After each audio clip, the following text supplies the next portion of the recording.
Ladies and gentlemen, before we begin, you should know that the story you're about to hear has quite a number of...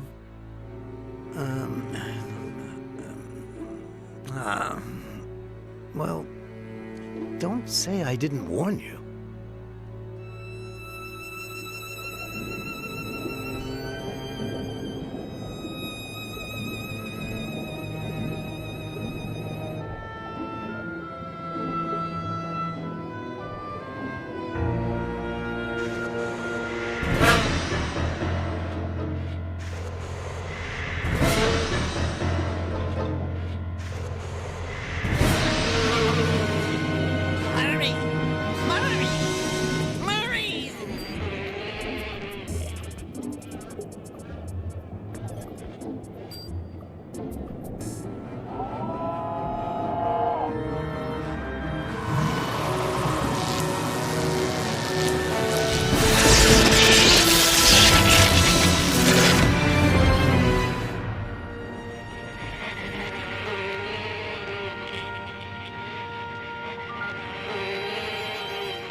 The pizza has arrived.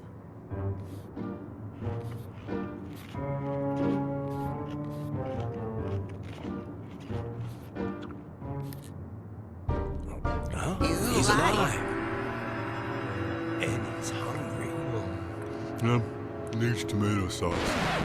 Wait a minute. The story doesn't start that way. Ah, yes. Ladies and gentlemen, Ayo, let's begin at the beginning.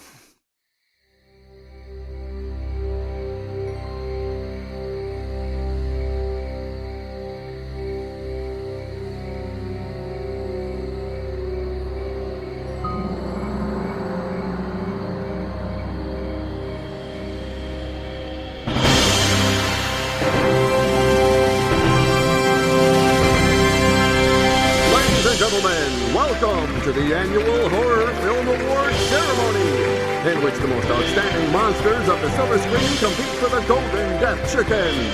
Please go into the theater now and take your seats and enjoy. What did you just say? Didn't you hear me? Of course I heard you. Good for you. I'm not deaf. Right, just dumb. You jerk. Lunatic. Dan Murray. The boss has assigned this story to the two of us. If you don't come into the theater with me and do your part... So, you don't think you can do it alone? I think I'm more than capable. You don't say. Dan Murray, I'm going to go into that theater and write a Pulitzer Prize story by myself. You hear me? You're gonna leave me out here in the cold in the dead of autumn? I hope you freeze. How can I keep myself warm? Ayo, Dan. It was fabulous. I did so many interviews that we're gonna have to ask the boss for more space. Fitz Randolph, Professor Fly, Chrome Hot, Eva Morte, the poet, the Grim Reaper, and the short guy from Monster Without a Cause. Fascinating. Yeah, you know, the one from... hey, what's that? It's antifreeze. Dan Murray, have you been out here drinking while I was in there doing your job? That's it. The byline is going to be mine and mine alone. They can fire you for all I care. What's more, if they ask me for a shovel to help dig your grave, I'll be more than happy to help. And if... Hey, what's he up to? Big Albert. In Fitz Randall's office. That's odd. You were saying? We have to go in there. My thoughts exactly. Finally, real investigative journalism. Come on, move it. Sweetheart, my thing is sports writing. If he hits you with a baseball bat, call me. And that's how it all started for Liz Allaire. She decided she was going into that office with or without Dan's help.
Hi-yo, miss. I thought you were going.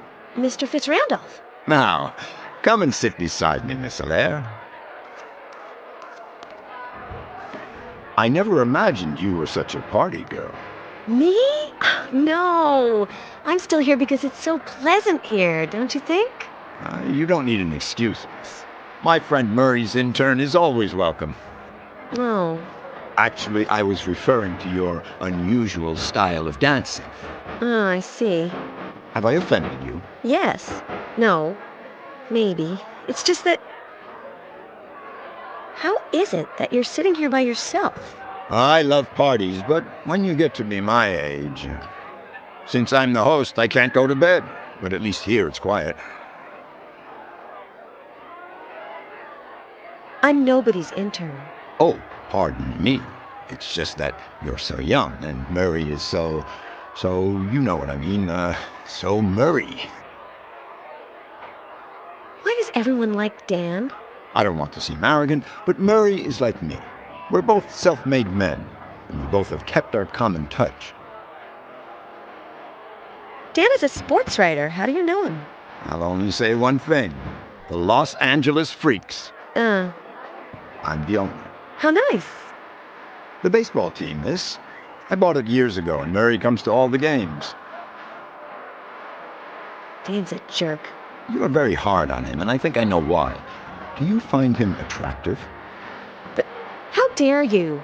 Do you know that I once knocked over a refrigerator with my head? Do you think you're better than a refrigerator? And it was full at the time.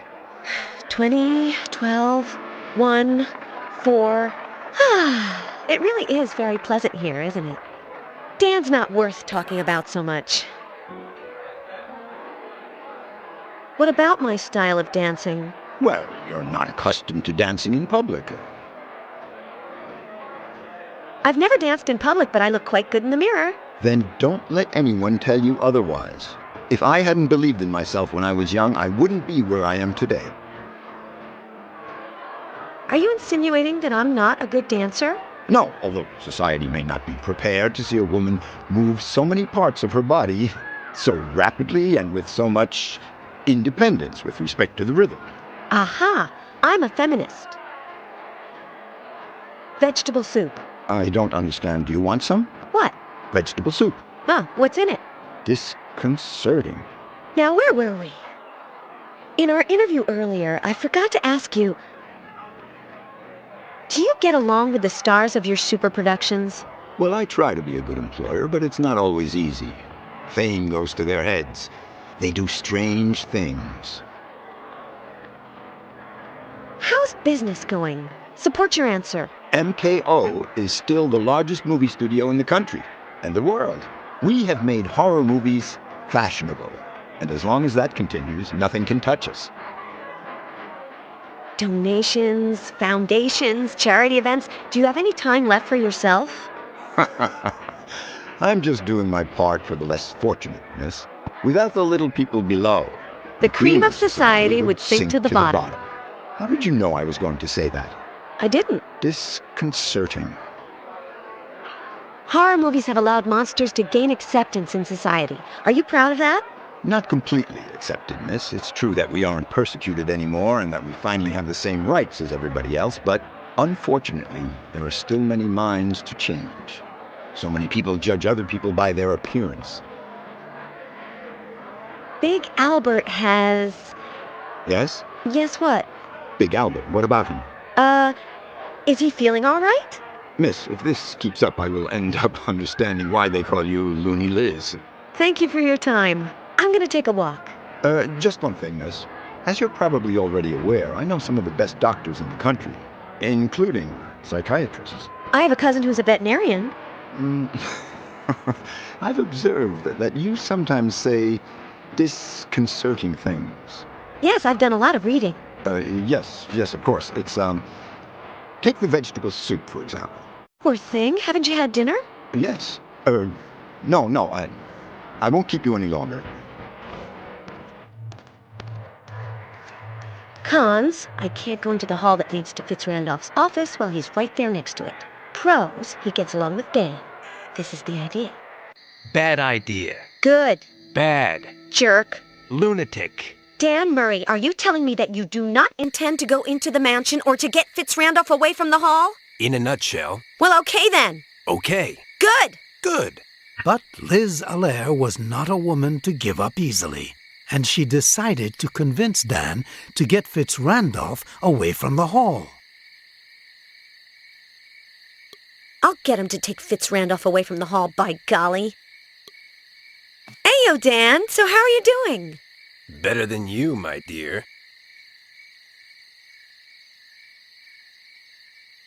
What do you have against me? Not a thing. Not even that you're a daddy's girl. Not even that you're a novice. Not even that Mr. Boss thinks you have talent. Not even that you hate sports. Not even that you're crazy. Not even that you're impossible to work with. Not a single solitary thing. Why don't you help me get Fitz Randolph away from the hall? Because I bet half my salary on the fight tonight, and in a little while they'll be announcing the winner. That's no excuse. Come on, I only need you for 5 minutes. It's a shame that I can't help you. A real shame. You missed the fight because they sent you here as punishment. Do you confirm that? That's not the worst. Mr. Boss set it up so they won't let me into the stadiums, racetracks, and arenas. They turned the faucet off. Gosh, I can't miss Friday. Manny Hammerboy Brown against Rico the Italian Stallion Sandretti. I would do anything to be there. You bet money on a fight. Tell me more. Jim Bad Blood Dixon against Ron Hellman Pearlboy. Small potatoes, at least compared to now.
Miss Allaire, could you confirm that the reading room is being remodeled?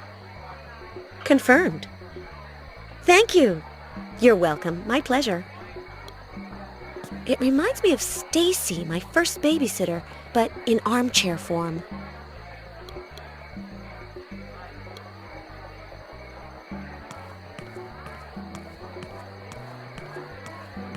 Did the workers leave this behind?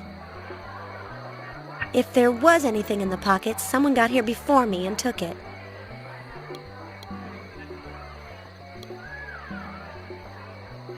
Large cans of white paint and little ones with blue pigment. The cans of pigment weigh less.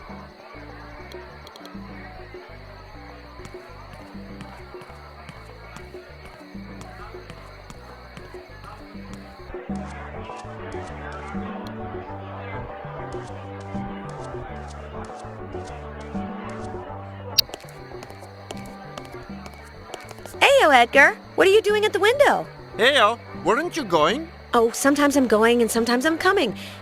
What are you doing at the window? Shall I take your jacket again? I'm gonna be coming and going. What are you doing at the window? Rehearsing. Ah, you've been cast in a movie? No, just rehearsing for the sake of rehearsing. With my looks, nobody can believe I'd be competent as a monster in front of the camera. Out-of-work actor. Coat check attendant. Obvious synergies. They don't let you play monsters? No, with my looks, I don't scare anyone. At the auditions, I don't even get to act. They send me packing as soon as they lay eyes on me. How long have you been working for Fitz Randolph? About a month. He pays well, and he's nice.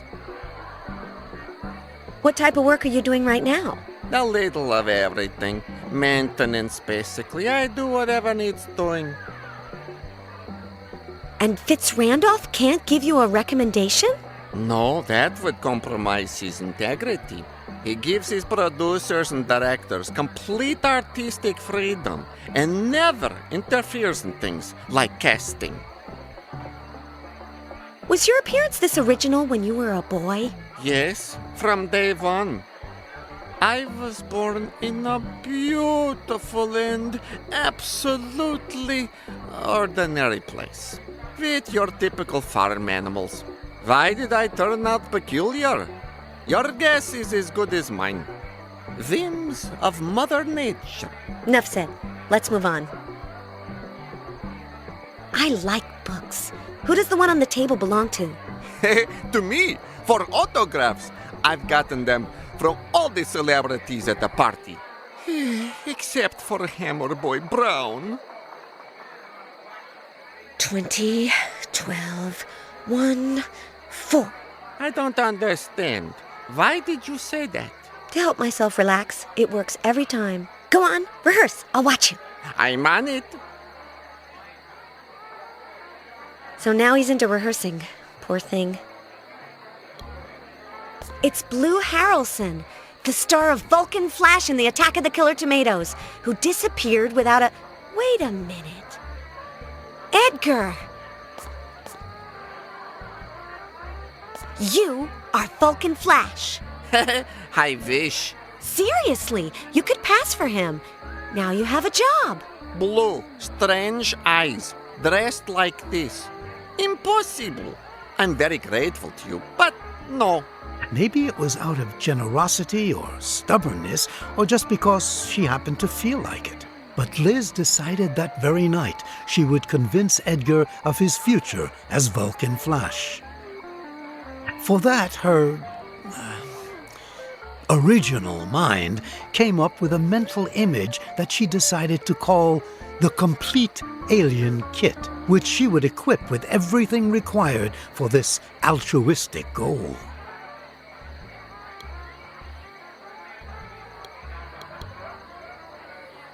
On second thought, the color blue is a fundamental characteristic of the great Vulcan Flash.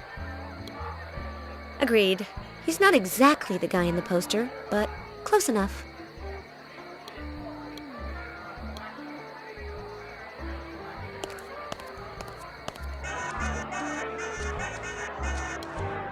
It's one of Dr. Zelsius's revolutionary robots.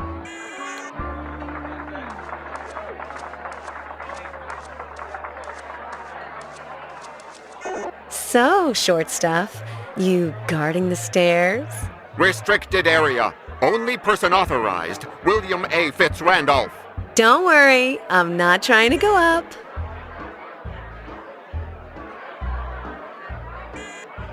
I have good manners because I went to finishing school. How about you? Negative. What happens if I go up the stairs? I punch you. Fitz Randolph's private quarters are up there, right? Restricted area. Well, it's been a pleasure. See you later. Negative.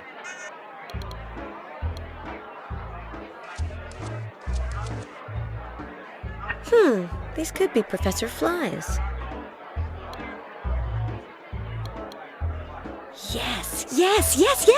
The effect is positively alien. If I'm not mistaken, my complete alien kit is ready for action. Can you confirm that for me, Miss Hilaire? Confirmed. The alien kit is complete.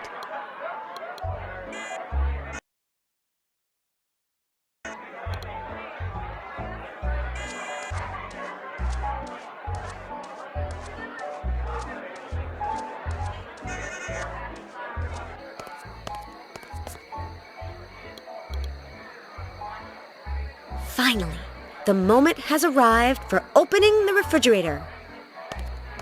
There's my Edgar. You talking to me? I am going to put an end to your sad life. Exciting, huh? No, I don't understand. Oh, Edgar, don't you see the Vulcan Flash poster? I am identical to him, the new Vulcan Flash. Next audition, I'm going straight to the top. Thank you for convincing me, Liz, Edgar continued. I'll make it in the movies as an alien. Yes. This is all very well and good. But ask me about what's-his-name Brown's jacket. Oh no, the jacket. Where is it? Put away. I was afraid you'd drip on it when you drank the pigment. You think of everything. And this is where you tell me I get to keep it. You're right. I suppose that's the least I can do for you, That's the least I Liz. can do for you, Liz. How did you know what I was going to say? Going to say? I had no idea. And now I'm telling you to go back to rehearsing, okay? I'm on it. He's in such a hurry, and I haven't even told him. Is he talking to himself? Could there be anything in the pockets? Ah, look, how convenient.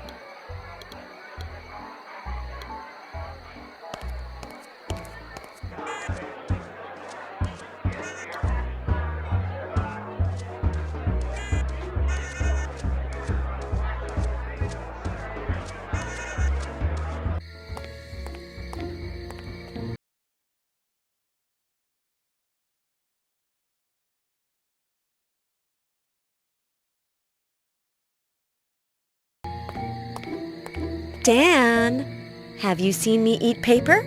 Can't say I've had the pleasure. Watch. I have here 2 pieces that say Rico, the Italian Stallion Andretti versus Manny, Hammerboy Brown. Give them to me. Fitz Randolph, away from the hall. Now. Hey, Willie. Murray, my friend, you doing good? Better than you. When are we gonna get together, throw a few punches? I'd like to throw back a drink. I see you're empty. What a guy. And that was how Liz convinced Dan to get Fitz Randolph away from the hall.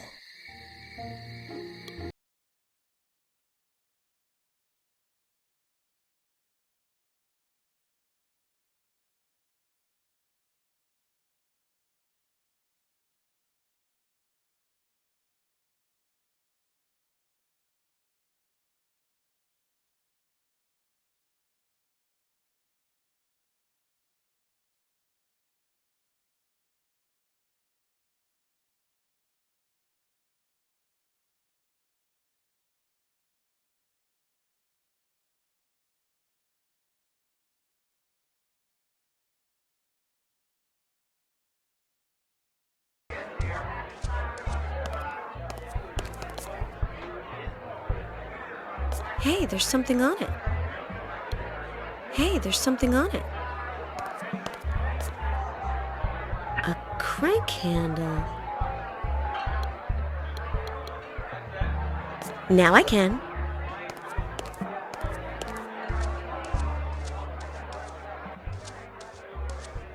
Is he asleep? Good.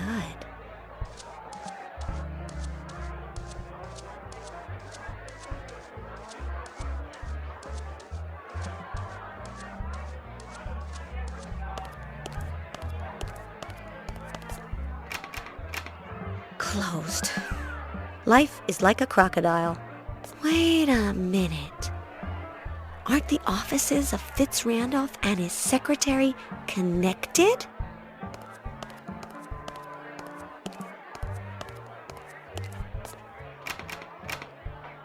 Even if they are.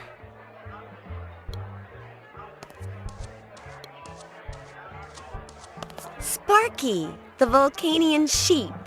Vulcan Flash's faithful pet.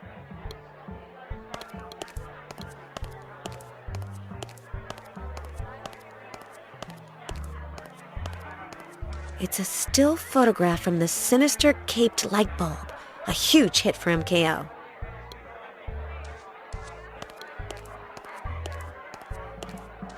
Spencer McDundy. He's actually Australian, but for some reason he's good at playing Scottish ghosts.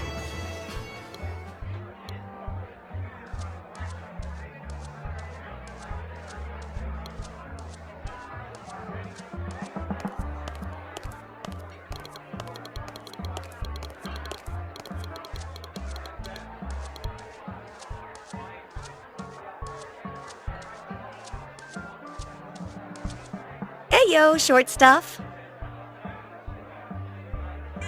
Heyo, nice night. Considering that at this time of year... You open office doors, right? Affirmative. Considering that at this time of year, it usually cools... What's your name, sweetheart? Jimmy Love. It usually cools down. But autumn, as you know, comes late and all... Look, Jimmy, I'm not going to ask you to open Fitz-Randolph's office. Only authorized subject, William A. Fitz-Randolph. Late and all at once. But his secretary's yes. Okay, sweetheart?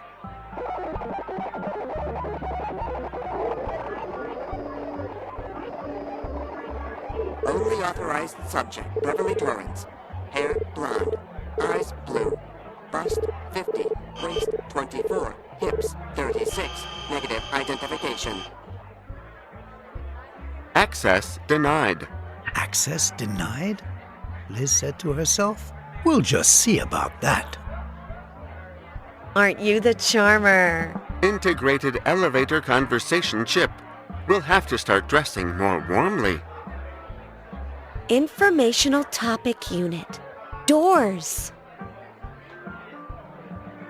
Who is Beverly Torrance? Beverly Torrance, Secretary, Authorization, Door 2. Although at this time of year you know how it is. If you dress warmly, sunshine, and if not, you freeze to death. Open the third door. Access denied. But I was in here just last month when I interviewed your boss. It was a lovely morning, but it drizzled in the afternoon. The weather is crazy. Open the first door for me. I have never opened it. It's not possible. Jammed. Maybe it's the humidity. A lot of humidity these last few winters. Open the second door.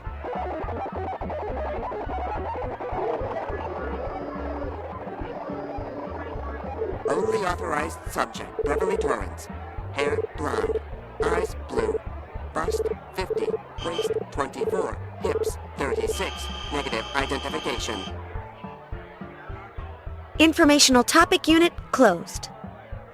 Are you sleepy? Power conservation mode. Low on oil. Isn't the autumn sun splendid? It is to be believed because it is absurd. Tertullian. Disconcerting. I don't understand. That is the path. I don't understand, but I believe. I don't understand, but I don't understand. Hey, time for bed, sweetheart. Great idea. Pumpkin punch in a can of motor oil. Anyone care for some? Pumpkin punch, Jimmy? I'd like to, but Mr. Fitz-Randolph will fire me if he sees me drinking. He only lets us drink oil so that we don't rust. He's in the ballroom. He won't see you. No, no, no. I don't dare. He could show up at any moment, like a summer thunderstorm. Don't worry, I'll figure out something else. But you'll have your punch. I bet you can't guess what's inside this oil can. Affirmative.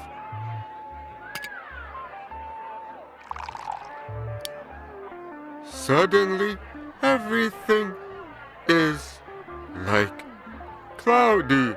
The weather is just crazy.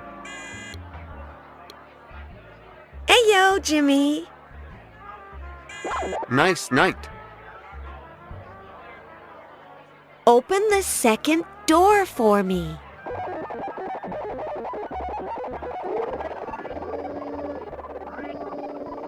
Only authorized subject, Beverly Torrance. Hair blonde, eyes blue, bust 50, waist 24, hips 36, positive identification. Access allowed.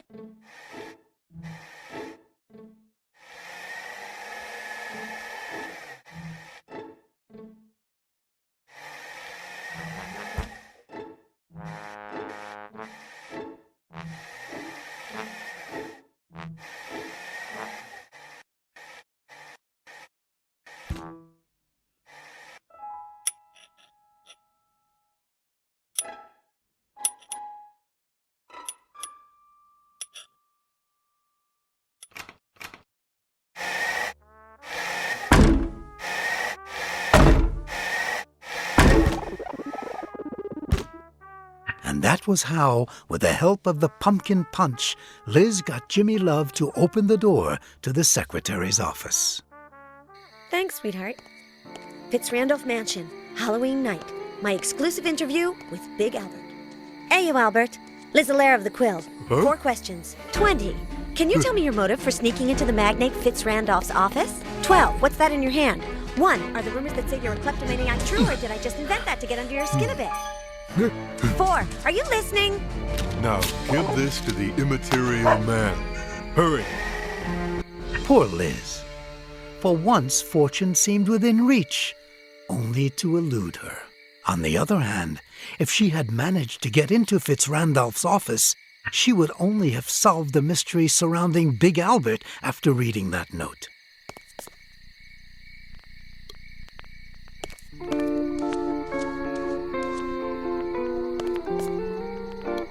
Pencils.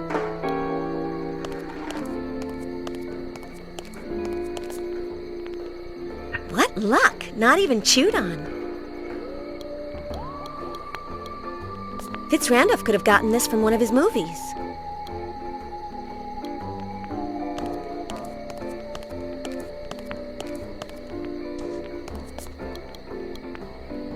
She's not altogether ugly.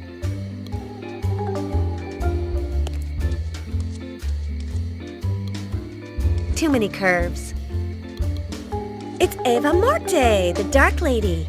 She's evil, perverse, and bad as they come.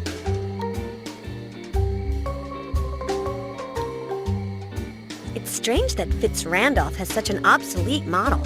After all, he bankrolls the inventions of Professor Fly, who's designed more advanced phonographs than this.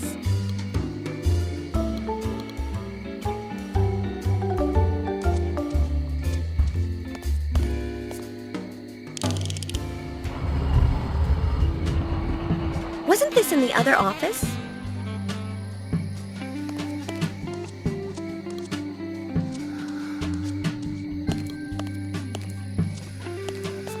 Fitzrandolph is clever. One turn of the phonograph crank, and the table, part of the floor, and the wall turn, and this appears. Listen to what I'm telling you, Liz. The rose-colored bed. William A. Fitzrandolph's dirty laundry. A Liz Allaire exclusive. Forget it. The gossip rags don't interest me. No way. Sleep here and you turn into Hannah Montana. An ice bucket, tongs, and a can of caviar.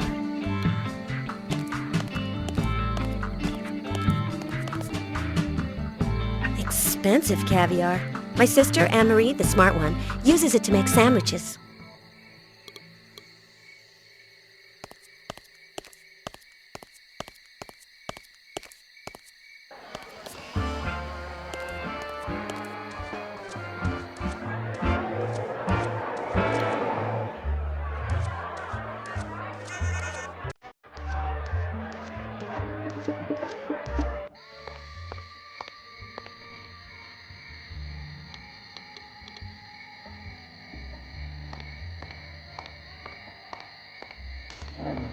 And the magic word for today is caviar.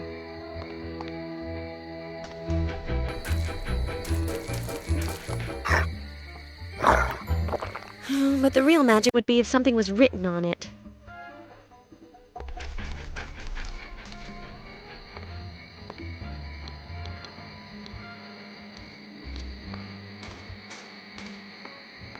Hey, yo, short stuff. I knew you'd come. Take me with you. Where? To the great beyond, to my final resting place, to eternal peace. No way. Never on the first date. Are you not my grim reaper, the angel of death, the bearer of the scythe, the stealer of souls? Ah, now I know who you're talking about. It's a guy with hiccups who's still at the party. Quite elderly. I'm Liz. And you? Phil, my time has not come. It never comes.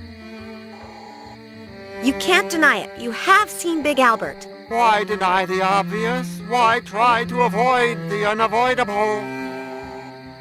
Do you have Big Albert's note? No, I ran into the immaterial man in the hall and I gave it to him. Everything meets its end, sooner or later. Do you know what the note said? Why bother if we're all going to die anyway? Do you know which way Big Albert went? Yes, he went out that I don't know. Why should I pay attention to anything if everything is superfluous? Which way did the immaterial man go? There's only one possible destination. Nothingness, non-existence, death. Clearly, you don't know anything. The only certainty in life is the tomb. Let's talk about you. I've never seen you before. What do you do? Pull petals off the daisy of existence. I'm dying. I'm not dying. I'm dying. I'm not dying. I'm dying. And what work do you do while you're pulling the petals off the daisy of existence? Gardening. I plant, I water, I cut fence posts with the saw. I observe how everything decays in the relentless march of time. What's behind this door? My tool shed, my greenhouse, my vale of tears. Do you want to go in? Never on the first date. Disconcerting. Why are you here doing nothing? I'm not. I'm dragging myself toward the inevitable bitter end. What do you do here apart from dragging yourself toward the inevitable bitter end? Lots of drunkards on the loose. They step on the grass. Hollow men crushing lilies underfoot in the land of death. I'm sorry, I'm not going to get any good headlines out of you. Let's talk about Tobby the Third and his doghouse. How do you get along with Tobby the Third? I feed him. I clean his doghouse. He bites me, just like life itself. What does Tobby the Third eat? He's very selective. Only caviar. The good stuff. The seeds of the future perish in his gut. He's not very bright, is he? He'll die soon. Like Tobby the First, like Tobby the Second, like Tobby the Fourth. Other Tobbies will come and all of them will die. Could you distract Tobby the Third for me? There are so many things I can't do. I've already had dinner, Archie. You eat them. I'm not Archie. I don't understand. Disconcerting, like dying. Let's leave Tobby the Third in peace. Hey, yeah, we'll talk later. If we don't expire first.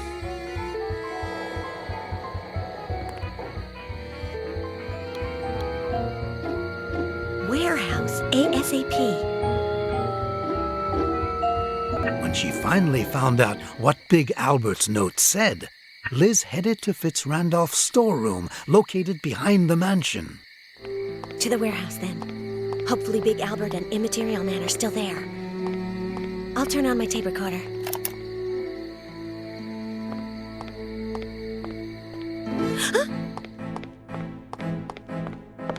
Easy now. Immaterial? The people who did this will be back.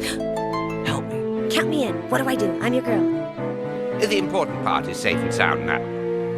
We'll simply bury the rest. Lights out.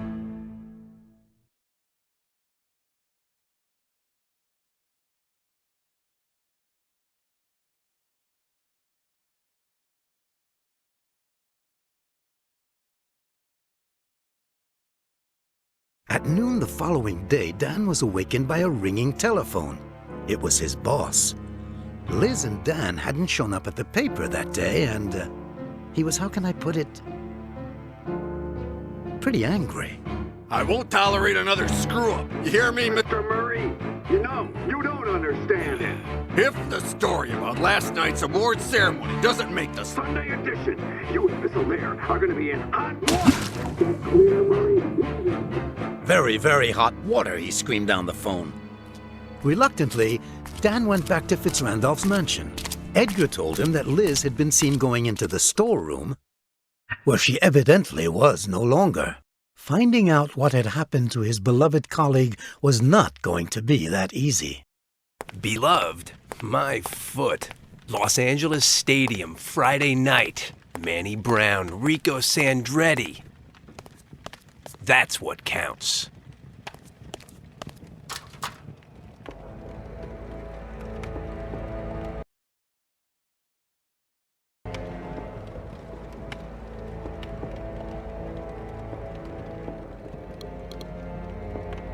Must be from some movie.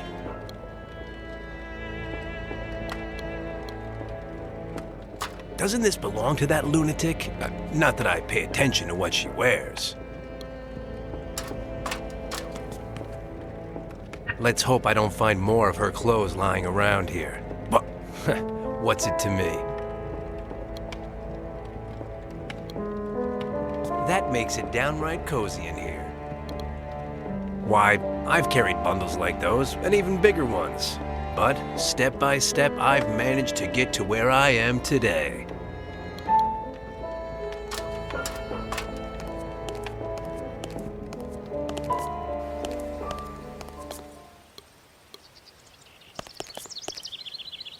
An 8-pack.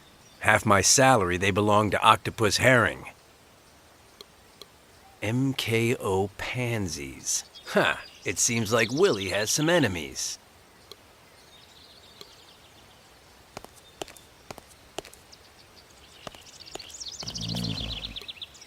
He has the slowest hangovers in all of Mexico. Let him sleep.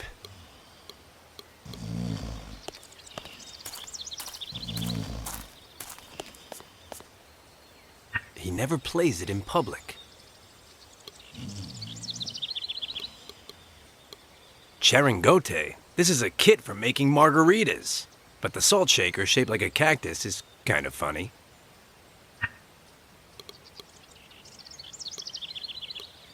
Oh, it's Robo Payne's workshop.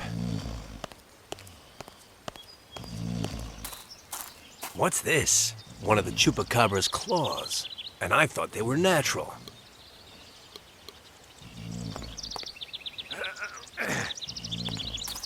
Nothing. That's not the way to get out.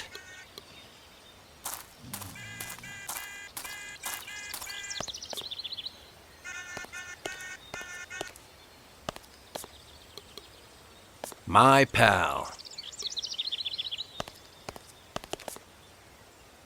It was in the trunk. I always carry it in the car. It doesn't matter in which car. People lose all kinds of stuff at parties. Well, what do you know? It's that idiot Mr. Death's soul extractor. Ah, yes. He was at the party, dying of hiccups, dancing without a partner. What a life.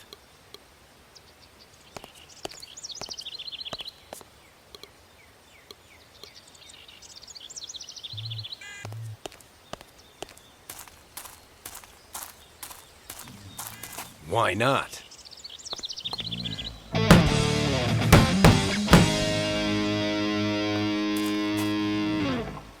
I know that this makes no sense, but this is my chance to use a bat.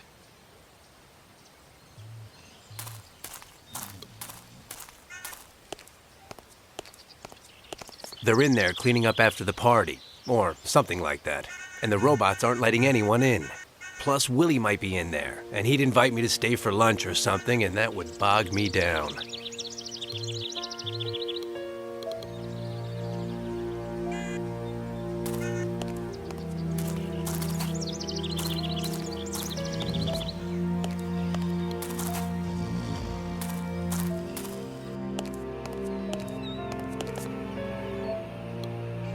Pirate flicks. Can't stand them. Period.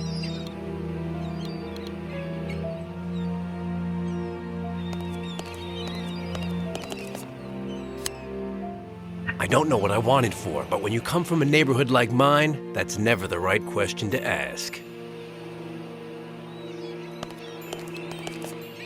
No ferry service today. That's the one that goes to the studios.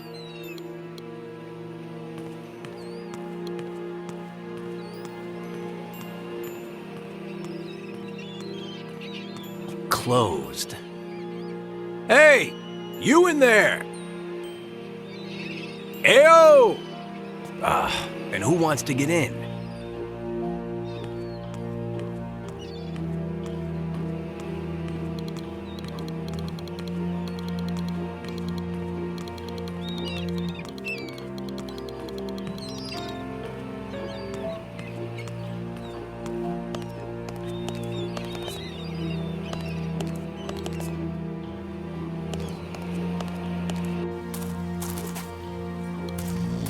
Every time I turn around, he dies on me.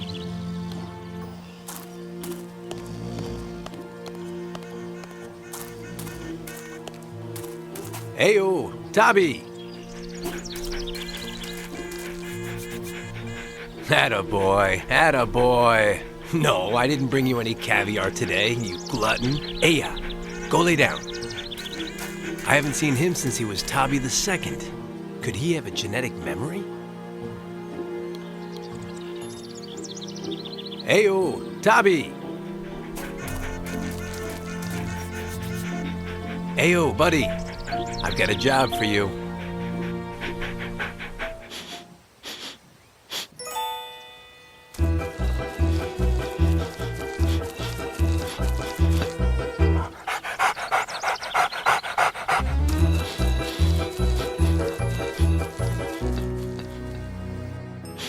Attaboy, Tabby, attaboy. That's a long way down. Heyo, Wacko! You need a man's hand? Yeah. If she's in there, it's up to me to get her out. Will this hold if I tie it?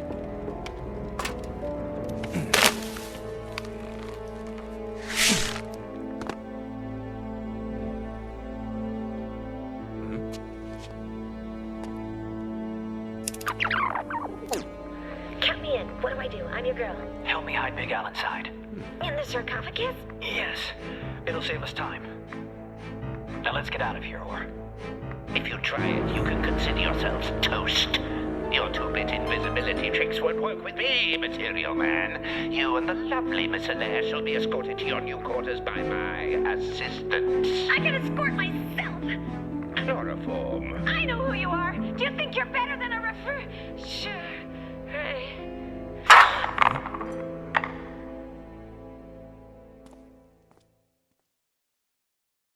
Now that he knew what had happened to Liz, Dan would only be able to find her by going after Big Albert. The sarcophagus, said Edgar.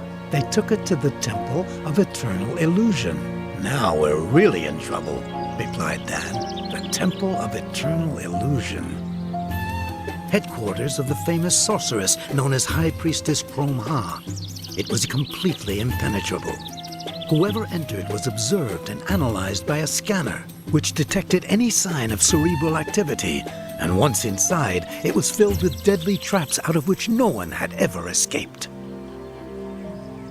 The game was becoming increasingly difficult, but Dan had come too far. Plus, his feelings for Liz were becoming more intense all the time. That ninny. Thanks to her, I'm going to be on the ropes again.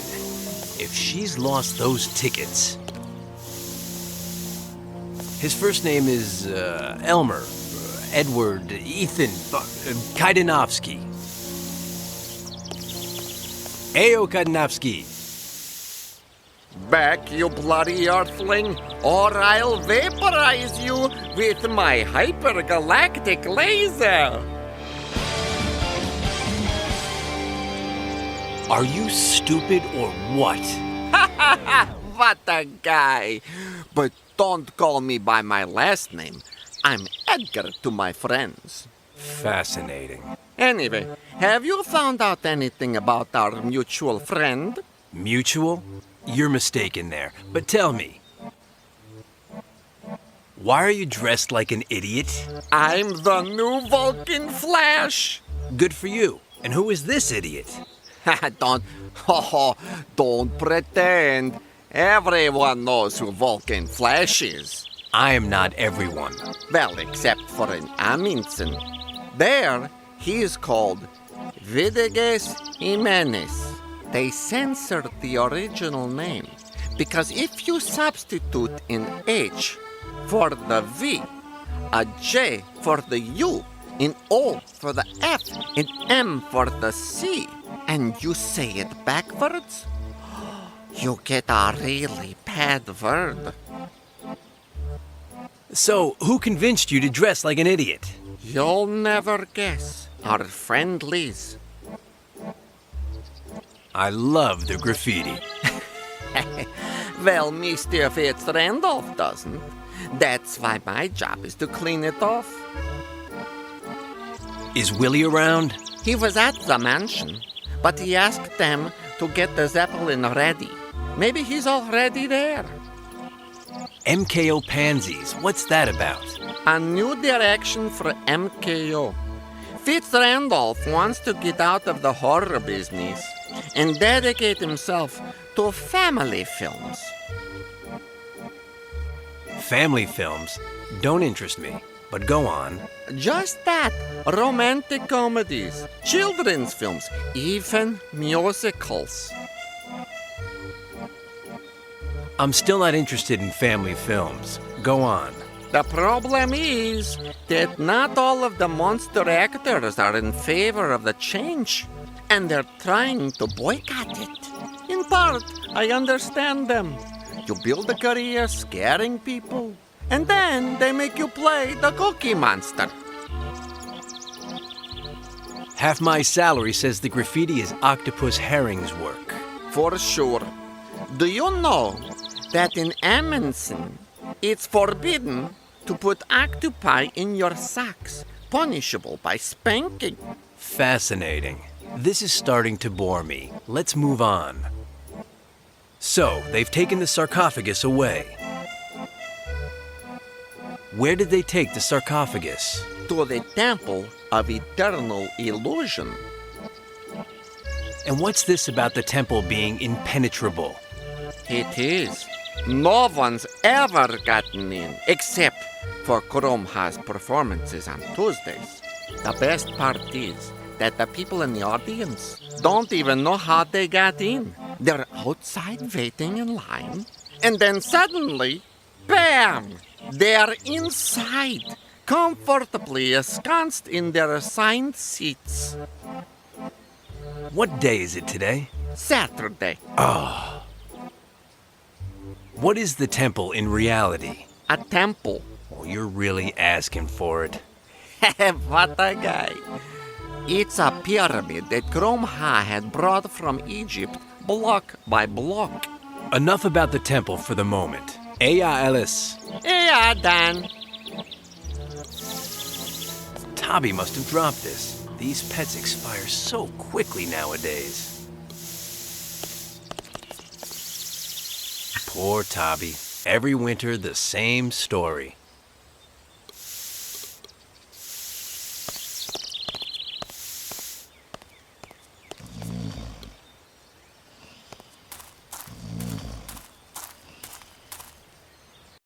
At last, they opened it. I'll help you construct it, erect it, work together in any weather. Scientifically impossible. I'm going to die anyhow. Morally reprehensible. But what about poetry, beauty, purity, and artistry? Economically inviable. Well, I'll get into one of these. I won't discuss it. You won't fit, poet. You think you won't fit? You won't fit. Whoa, take it easy, Gargantua. Come on.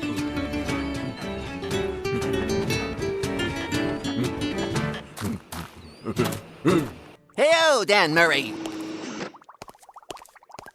Guilty as charged. And you have pint. What a guy. Professor Fly at your service. Good. And that idiot outside? What's with him? The poet? He wants me to build him a custom-made teletransporter booth. Tell a what? Oh, a neophyte. Let me show you.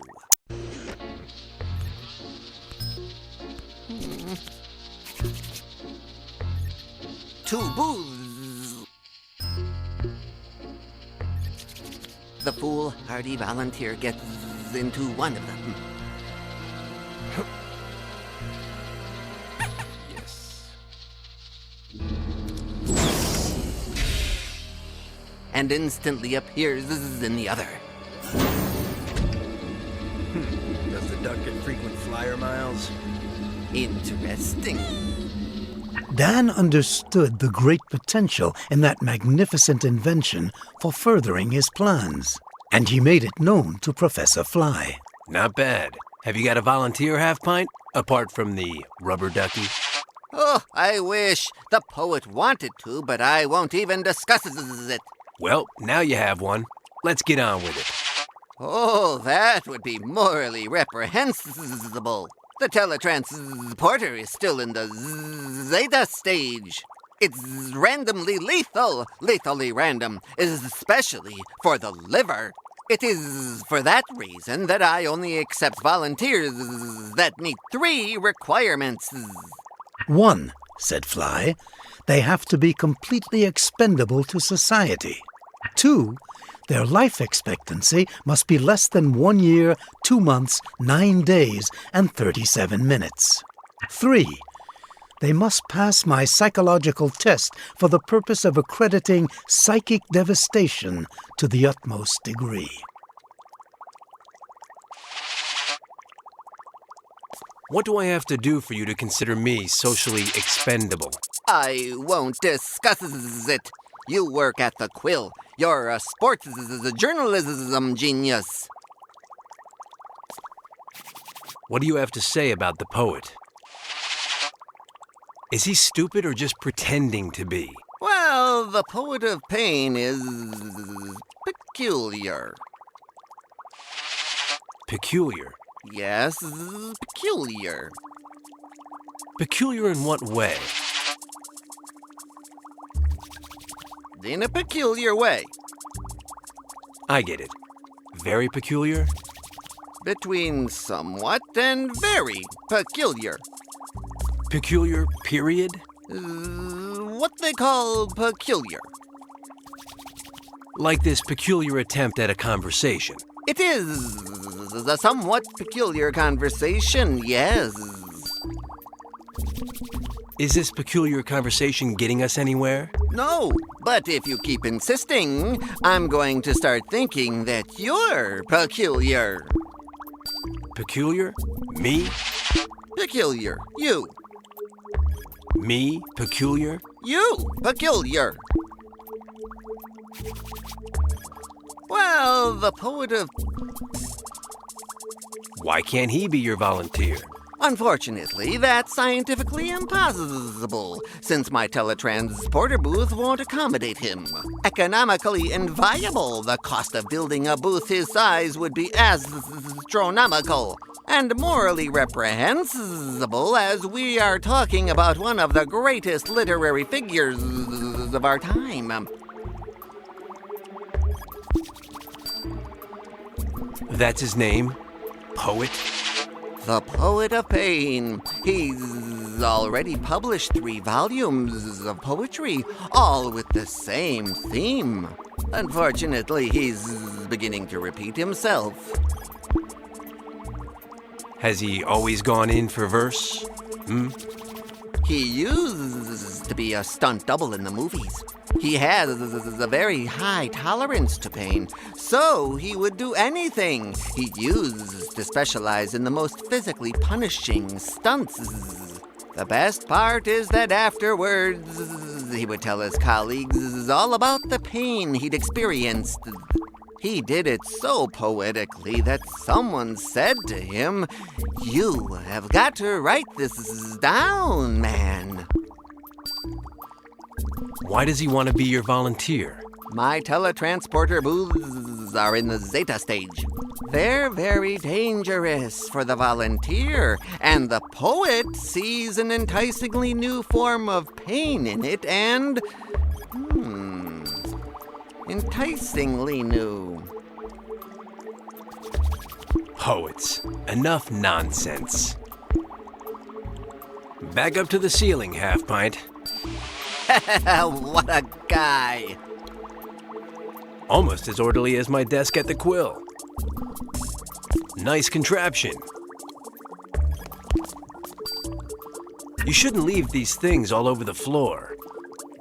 Murray, careful walking there. Don't step on my camera. I'm on top of everything. I don't know what it is. I don't want to know.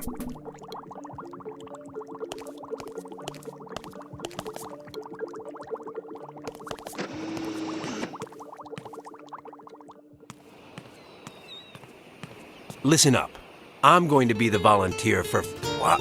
You're burning your own hand? Pain inspires me. A new verse, a fresh new verse. An infernal sun scorches my skin. Implacable, two-faced, cruel.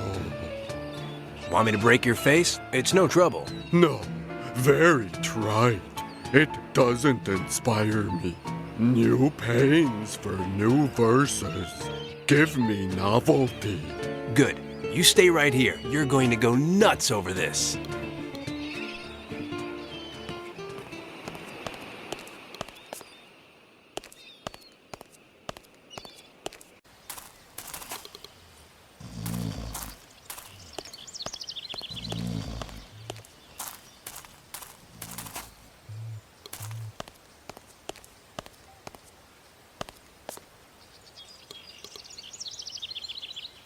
If I destroy the boss's wife's car and I let him know it was me, he'll fire me. But then Fly would accept me as a volunteer, and I'd be closer to finding Liz and the story I need to keep from getting fired, which at that point wouldn't do me any good. So, left jab, I go about my business, invent a story, and keep my job. It wouldn't be the first time. Right jab, I get myself fired and I start looking for a half-witted, insufferable daddy's girl and... Los Angeles Stadium, Friday night. Manny Brown, Rico Sandretti. That's all that matters.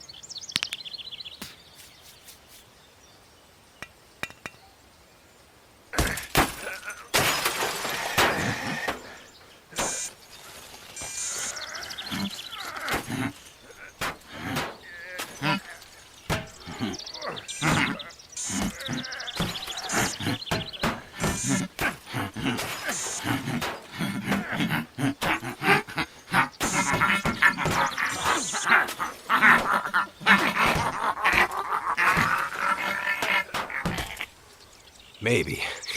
I don't know. Maybe I went too far. Ugh.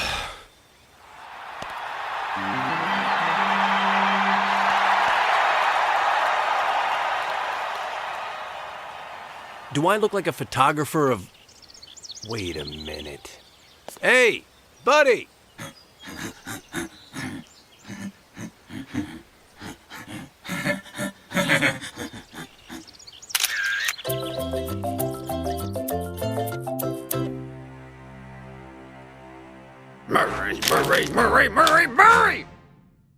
Murray!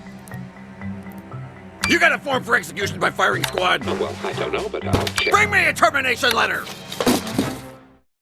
So, what do you think? It's uniquely unthinkable. Unthinkably unique. Dan Murray is socially expendable, said Fly.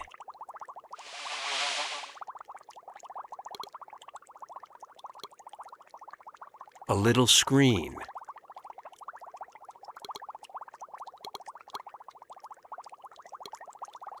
Almost as orderly as my desk at the Quill. X-desk, that is.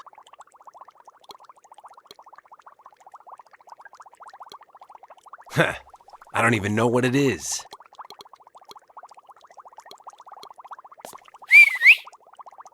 I'm coming!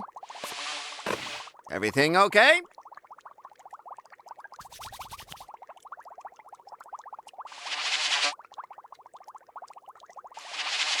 Get back up there. You look better up there.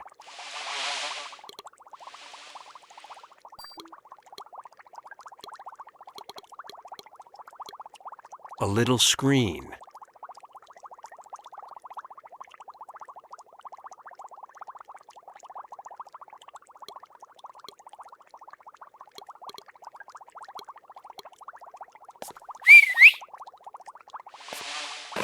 Everything okay?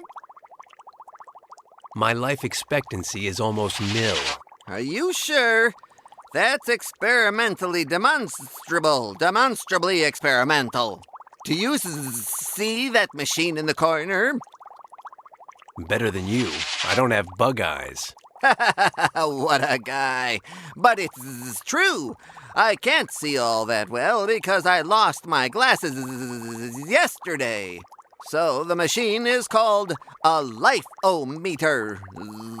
It uses the breath to determine the subject's total remaining life expectancy down to the minute. How much time until he kicks the bucket, right? Definitively positive. Positively definitive. Back up to the ceiling, half pint.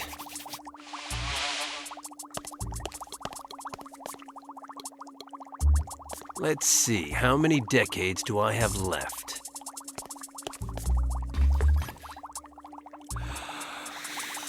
Years, 5 months, 6 days, 12 hours, 9. 5 years, 6 months, 12 days, 9 hours. Revolting machine. And the worst thing is that I'd have to have less than 2 years left to live for Fly to accept me to be his volunteer. Tabby dies every autumn and is reborn every spring. I've got nothing to lose.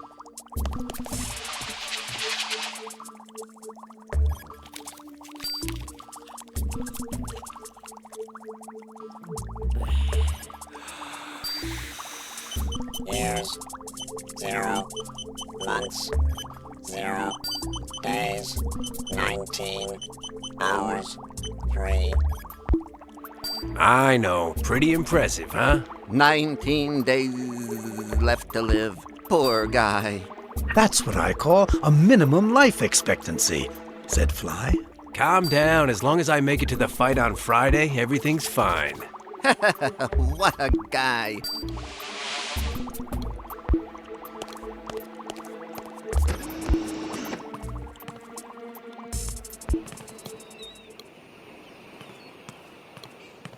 Ayo, poet.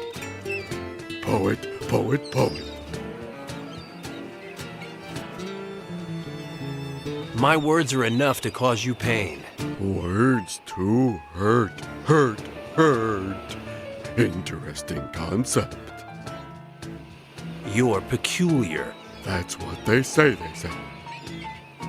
You don't understand. I mean peculiar in a very bad way. Peculiarity is not a bad thing. Peculiar is peculiar.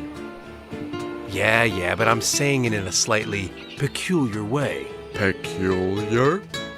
Peculiar. Who is peculiar? You are peculiar. That's what they say, You smell so bad, even Fly won't land on you. What a guy. What a guy. What a guy. It's not that you're a monster. It's that you're ugly. A very ugly man.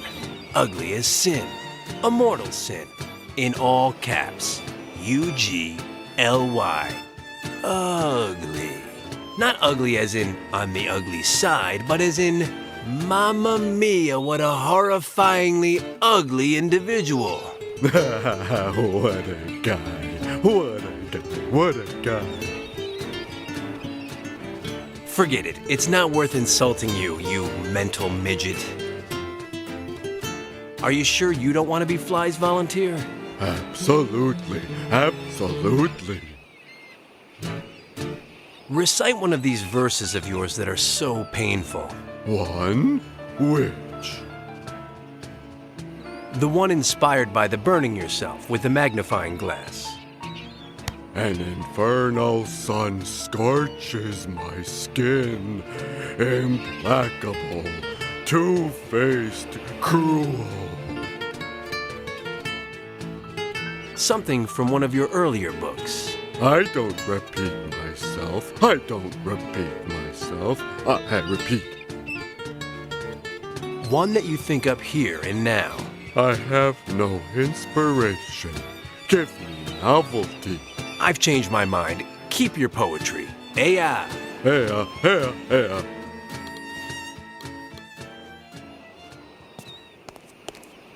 He's going to go nuts over this.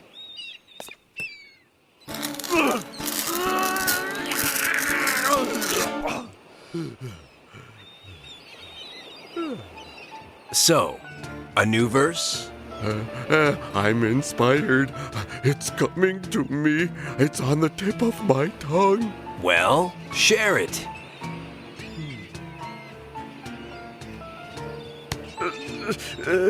My ear, by 1,000 bees, mortally wounded, bursts joyfully.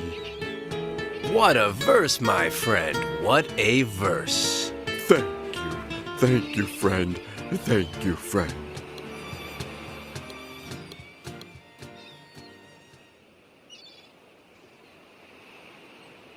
I've got something that might inspire you. Novelty. Give me novelty. Lemon and salt.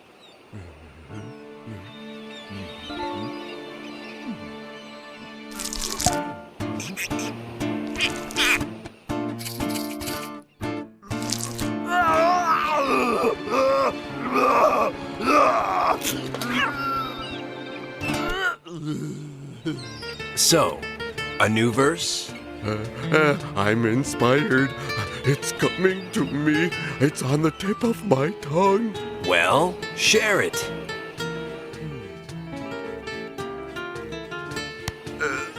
Like a ravenous zombie, my right eye devours my brain. What a verse, my friend. What a verse. Thank you, friend.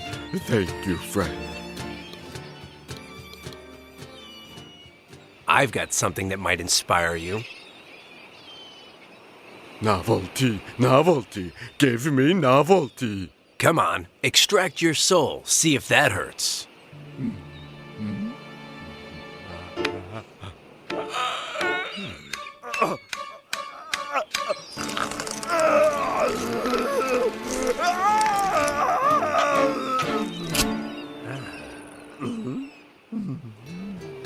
So, a new verse?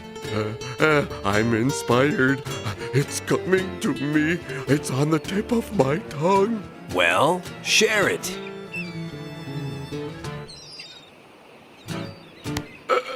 And you think that doesn't hurt? I've lost a molar. What a verse, my friend. What a verse. Thank you, friend. Thank you, friend.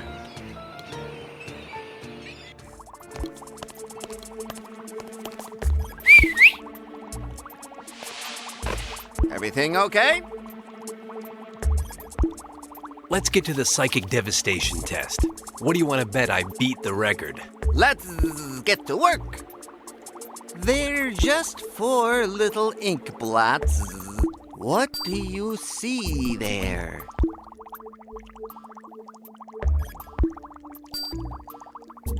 A hellish sun scorches my skin.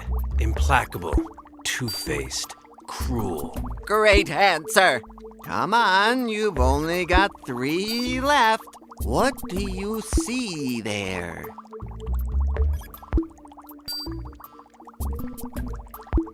My eardrum by 1,000 bees, mortally wounded, buzzing, thunderously ruptures. Great answer.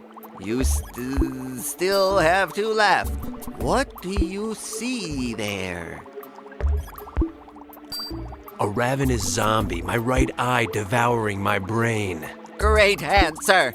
Let's see how you do on the last one. What do you see there? How is that not supposed to hurt? I've lost a molar, Great answer, and congratulations! said Fly. You're so absolutely morally dissipated that you passed the test. But don't go overboard.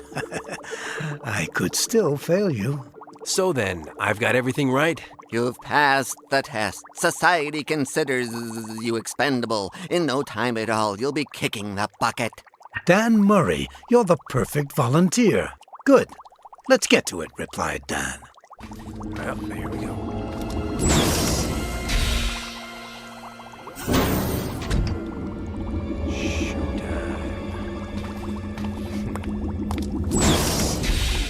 Since the booths were working, Dan's next step was clear. He had to send one of them to the residence of the High Priestess Chrome-Ha.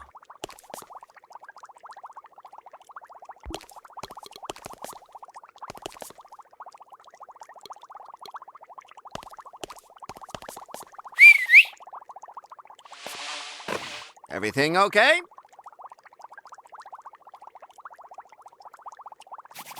This floating laboratory must cost a fortune. Who bankrolls all this? Can't you guess? Fitz Randolph. He finances all of my experiments. It's a good thing people like him exist.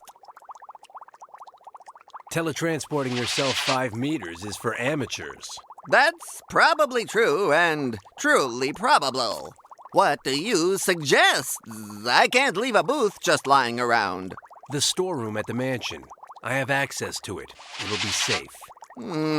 That's good, but it's heavy. You're speaking to Dan Murray. Relax.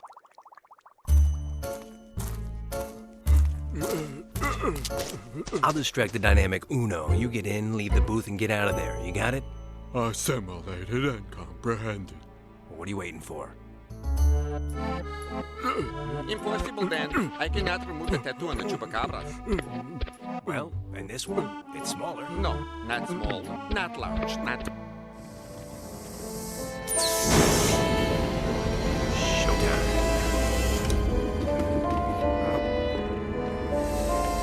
Well, here I am. So now what? I've got an idea. I'll paint it like a sarcophagus. But, I'll never get it right. It'll never work. Impossible.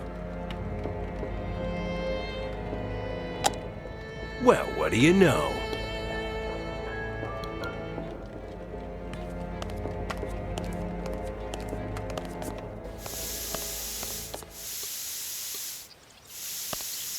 Hey, Space Cadet! Back, Earthling! There's a sarcophagus in the storeroom.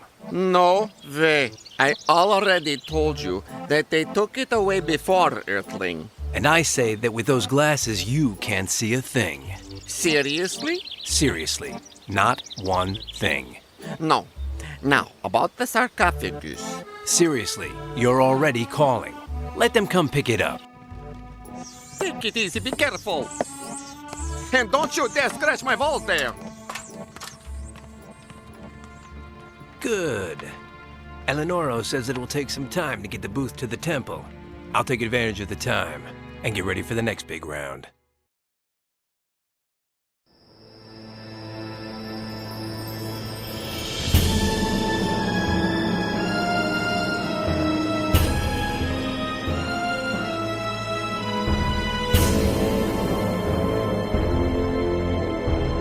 Why am I so good to you?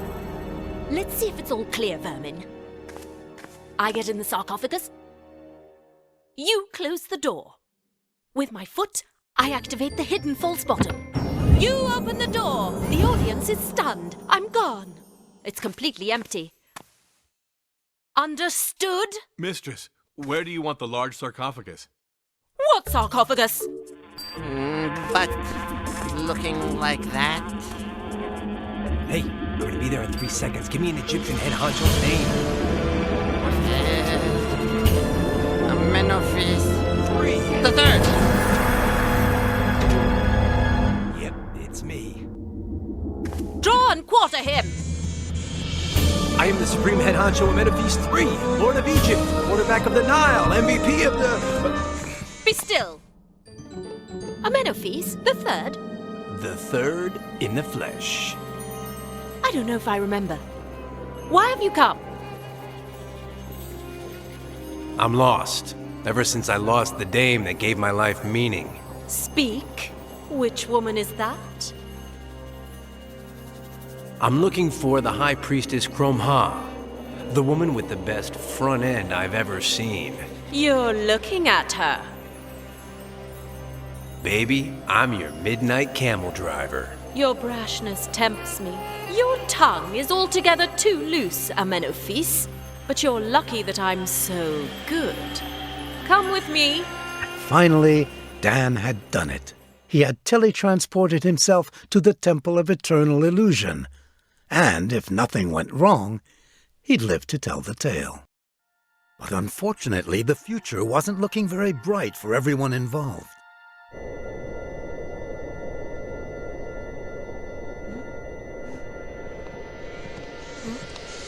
Good afternoon, Miss Hilaire. Are you hungry? 20. Why did you knock me out? 12. What did you do to me? 1. My head and my left ear ache. 4. If you come any closer, I will bite you. At least the pain should pass within the hour. The captain would like you to dine with him. Put this on. No. Today's the 1st of the month. Do it, or I never dress in black on dates that are prime numbers. you'll die naked with the crew. You've got a point. It's actually more dark gray. Gonna untie me? So, how was it for you? It was wonderful, Menephes. I haven't had a man treat me like that in a long time. No less than what I deserve. Good for you. Now you will be my guest. I'll treat you right, and you'll stay by my side forever. Honey, I'm more of a short-term guy. That's not the impression I got. A question of practice. Do me a favor, call your robots and tell them to open the sarcophagus in the theater for me. Ah! You just can't be good in this life, can you? Menephes the Third, not everything in this house can be had so easily. Forget it. I'll ask the robots myself. And you? They'll never listen to you. Dr. Zelsius programmed them to obey only the person who is wearing the pendant I have on. And which, as you can see, I never take off under any circumstances. Fascinating. Yes, Dan said, fascinating. But he was really thinking, sooner or later, that pendant will be hanging around my neck.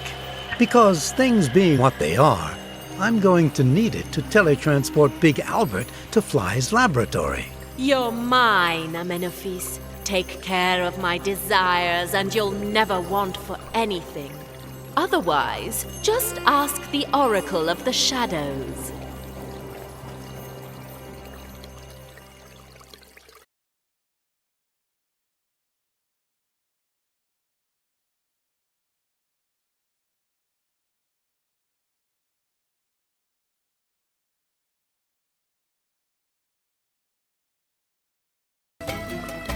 There's one missing.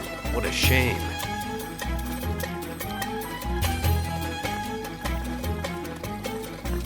Madam. Speak. There's only one thing that interests me. You. So, what's it like being a mummy? It has its pros and its cons. Being dead means I don't have to shave my legs as often, but having to have your bodily fluids changed every 15 days is a bit of a pain. I'm much better at it than any other mummy, of course, but it's still a pain.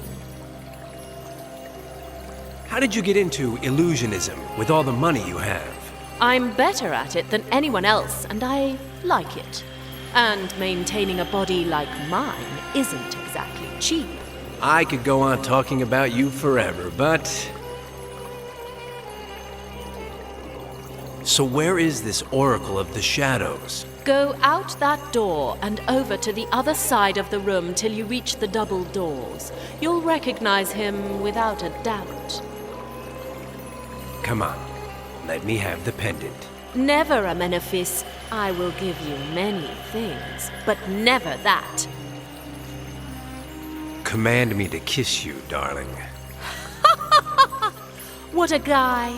Now do it, or I'll have you drawn and quartered.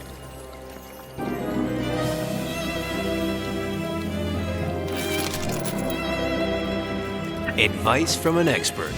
Never shut your eyes when kissing. I have to leave you, for now. With a mansion the size of a stadium, who had the bright idea of putting the bathtub in the bedroom? And then while he's at it, the refrigerator, doghouse, and the toilet. Apart from Tavi the Third, I don't get along too well with the vegetable kingdom. Half my paycheck says that the cows on the posts are gods.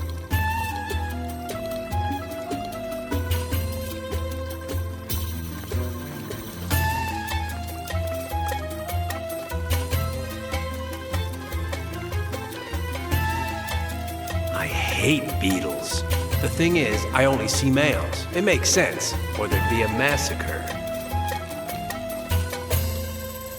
A nose like an anteater.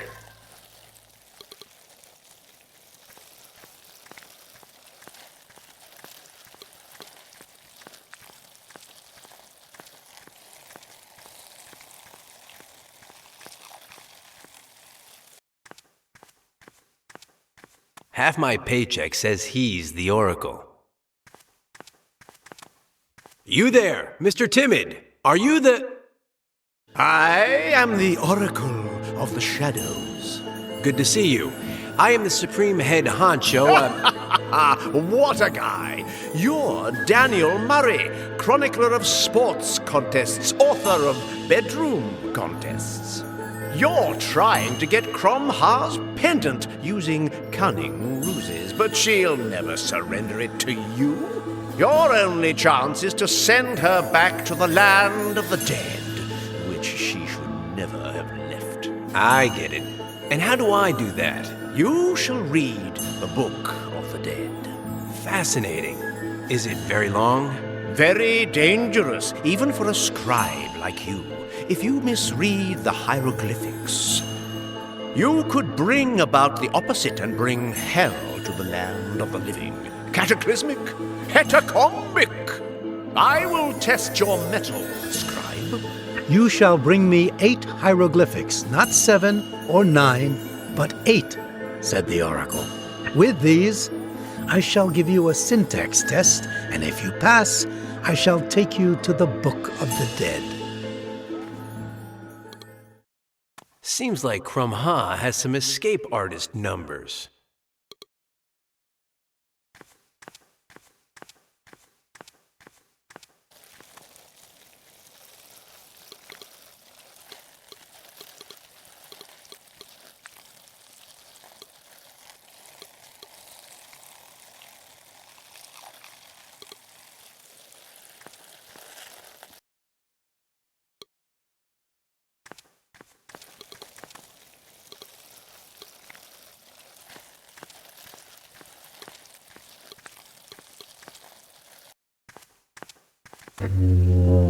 Hey, what do you know? A mummy!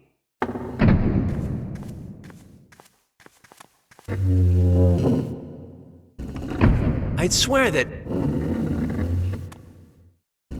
Okay, now I see. We're playing a shell game, are we? Well, these sarcophagi don't say anything to me. All the dough I've won after hearing...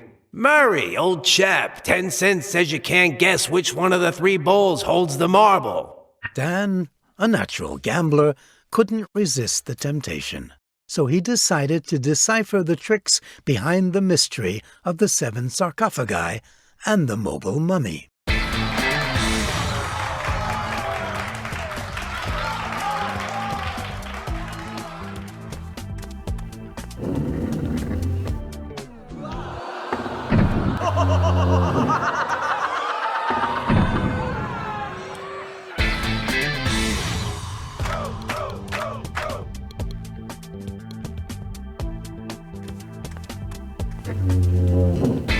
Aha! That's it. I win the shell game. Dan said to himself, proud of having figured out the trick behind the sarcophagi. It was easy. I just had to pay attention. The sarcophagus always moves several steps to the right of the last place it appeared. 5 to be specific.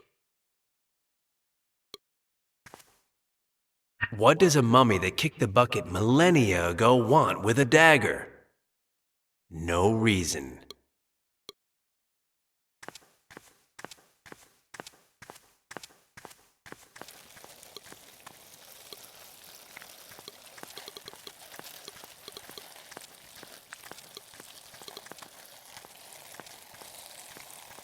Heyo, you there! Exit prohibited, human.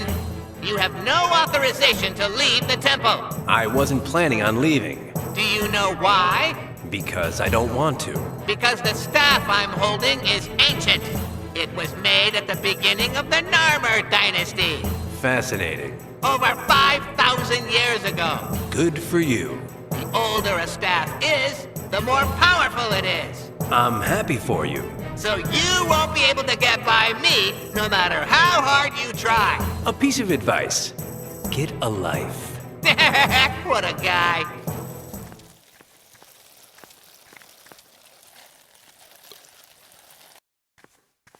The robots are stunned. I'll go up to the sarcophagus casually. Halt, comrade.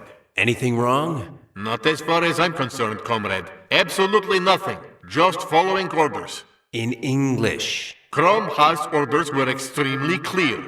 If Comrade Dominophis gets near the sarcophagus, draw and quarter him. I get it. Nothing personal, of course. I happen to like you. Good for you. I'm Petzo, at your service. Pay no attention to my comrade Ducky. He's out of it. Back to Ducky. Why do you say that he's out of it? Because he's stupid.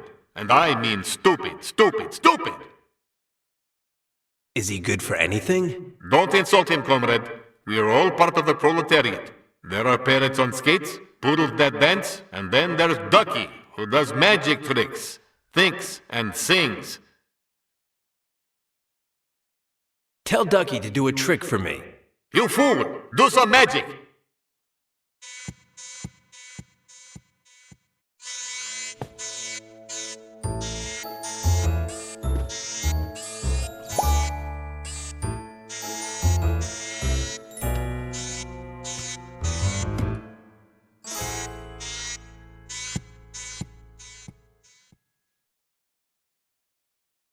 Changing the subject.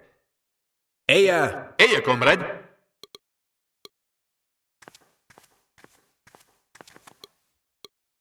After one tap of the magic wand, and he's inside the top hat. It was inside the top hat until Ducky tapped it with the magic wand and made it switch places with the rabbit. Top hat and magic wand. Long live originality. I don't believe in magic, but one must be practical.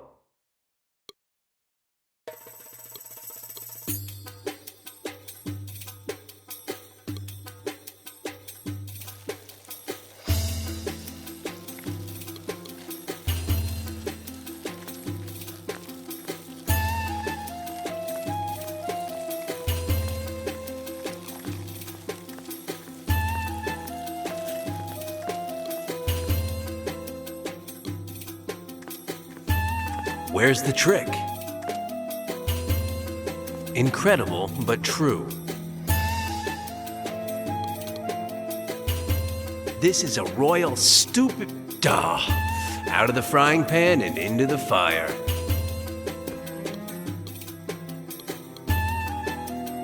Dan Murray, fooling around, first try. Did it work? If my powers of deduction don't fail me, inside there's a spinning rabbit. Mine again.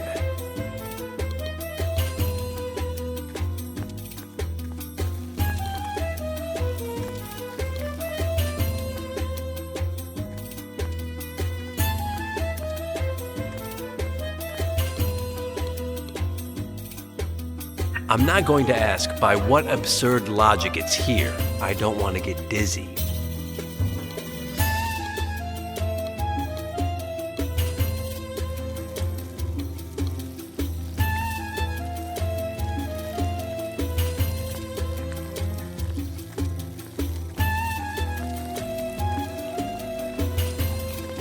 Do not dare to leave the temple, human! How many Aprils has your staff seen, friend? 5,000 years of primary power. That's since the Narmer dynasty.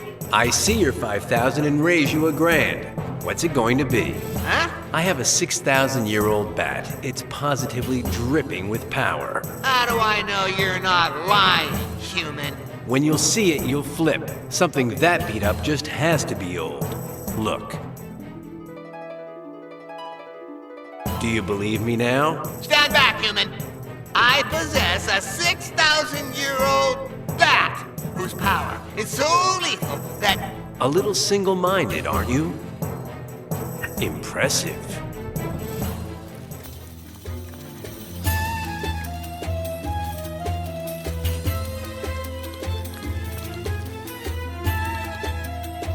The drawing has its charm.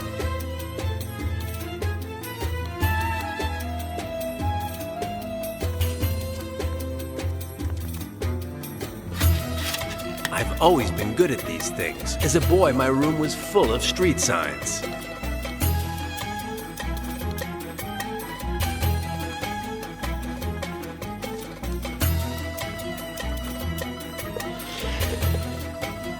You wanted little symbols? Now you have them. There's one.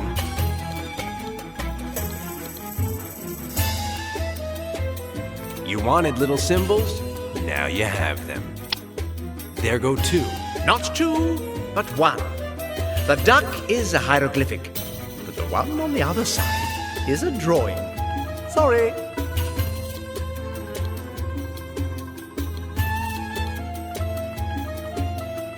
You wanted little symbols?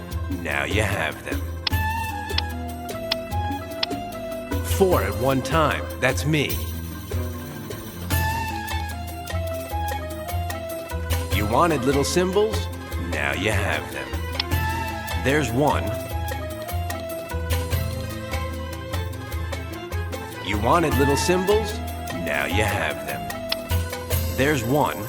8 hieroglyphics mine eyes do see, said the oracle. Not 7, not 4, not 3, not... Can we get to the point or what? 2.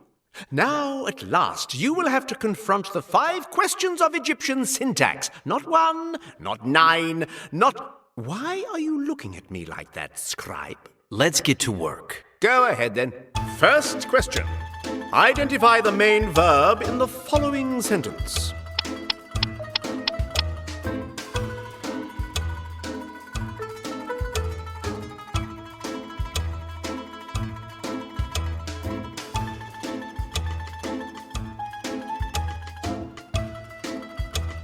The snip. Not bad. Second question.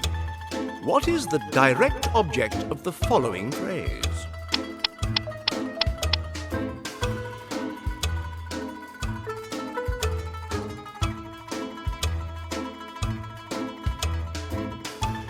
The lap... Good. You have chosen wisely. Third question. Which hieroglyphic acts as the nucleus of the subject in this sentence?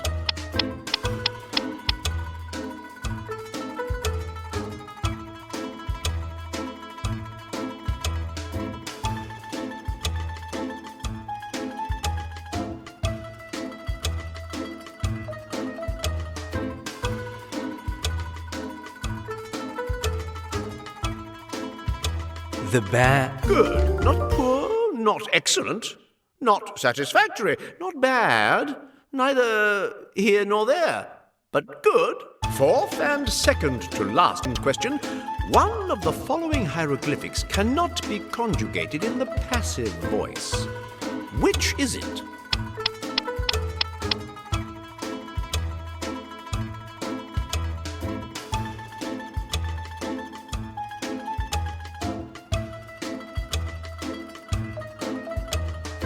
Astonishing! You weren't fooled by the double noun and the adjectival nucleus of the subject, eh? You're talking to Dan Murray. Not to worry. Fifth and last question. Which hieroglyphic begins the subordinate clause of the noun?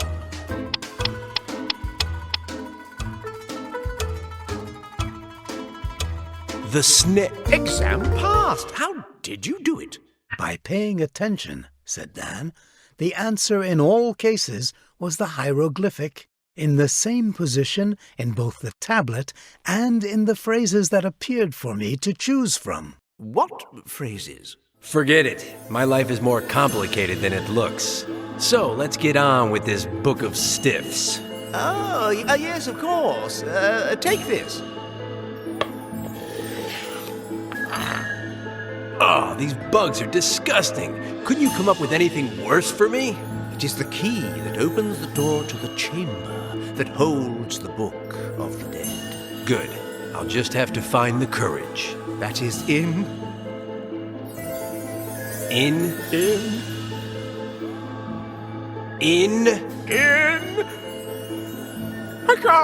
I can't do this to her.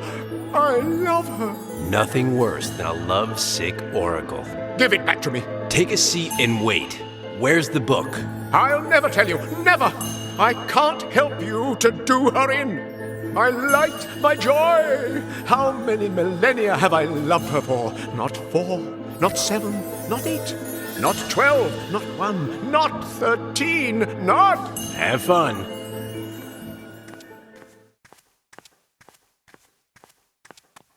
I can't handle saccharin. I really can't. The worst thing is that the half-wit didn't give me the full scoop. I still don't know where the Book of the Dead is, but half a paycheck says that I find it with this pot.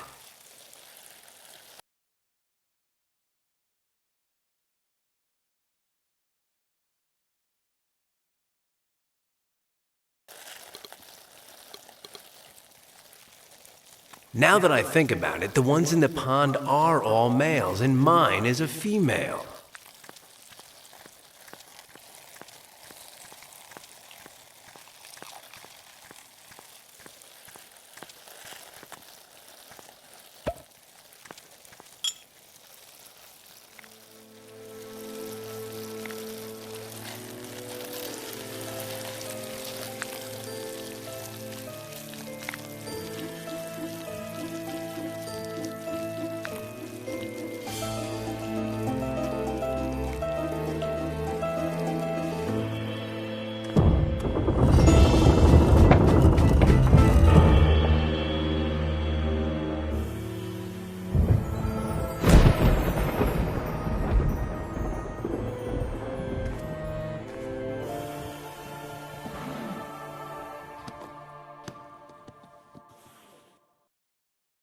Oh, it's locked! Cursed Book of the Dead!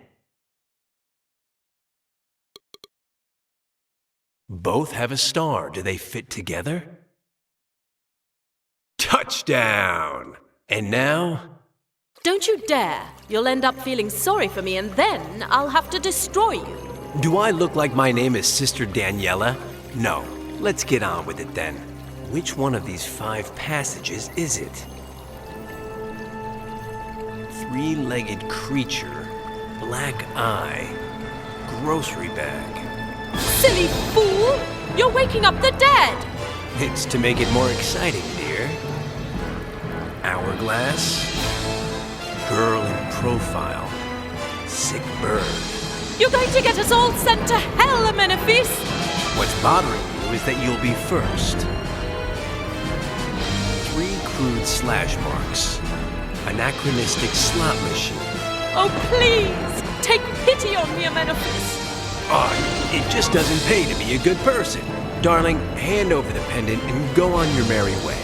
Now that he had the pendant that controlled Cromhar's robots, Dan was in the driver's seat. Now for the false bottom of the sarcophagus. Hurry. Well, this guy's seen better days. Right, Dan. What's his problem? He's in bad shape. He's completely brainless. Finally, Dan had managed to teletransport Big Albert's body to Fly's laboratory. But now there was a new problem that they didn't have a solution to. Where was his brain?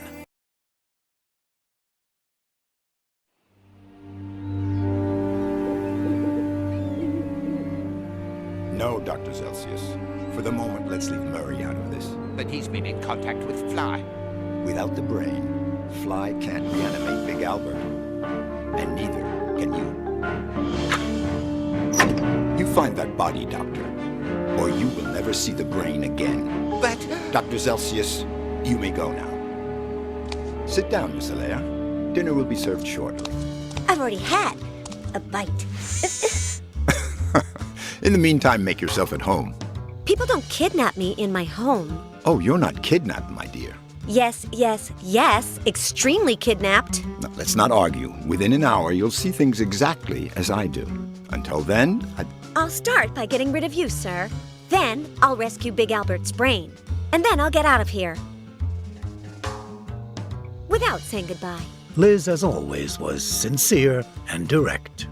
She would put Fitzrandolph out of commission, steal Big Albert's brain, and escape from the Zeppelin without saying goodbye. You are disconcerting. I've always said so.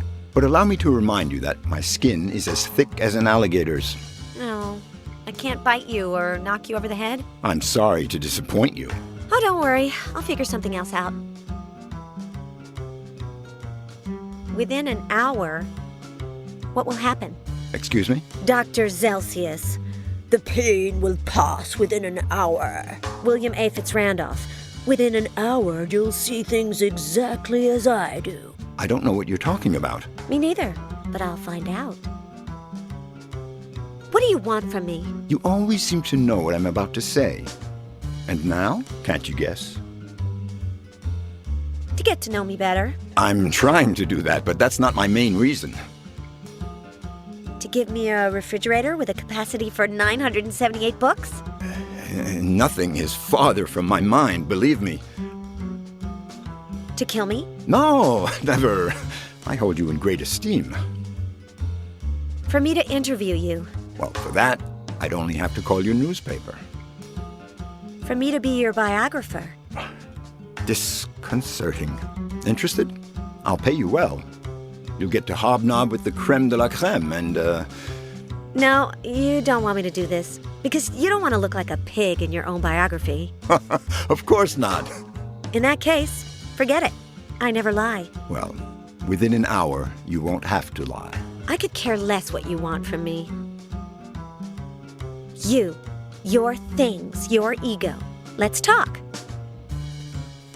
The portrait behind me, is that you all prettied up? Oh, no. My grandfather. A good man. He was a congressman. You can't tell he's a monster at all. No, my father either. But when he married my mother, who had skin like mine, he became a social pariah and lost everything. Now you know why I come from the lower classes and why that was not my rightful place. Okay, but I still have no desire to write your biography. Let's get right to the point. What's going on with Big Albert? Be specific, but don't get your hopes up. Within an hour, I won't tell you anything.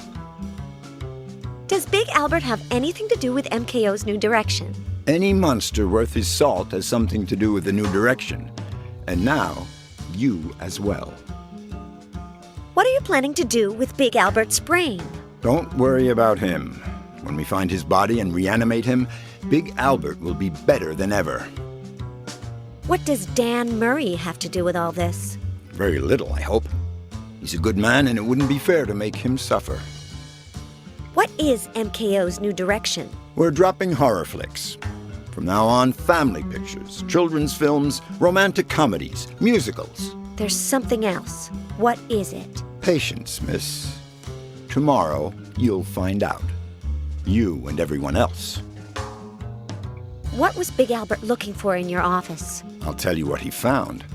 Problems. Enough said. What's for dinner?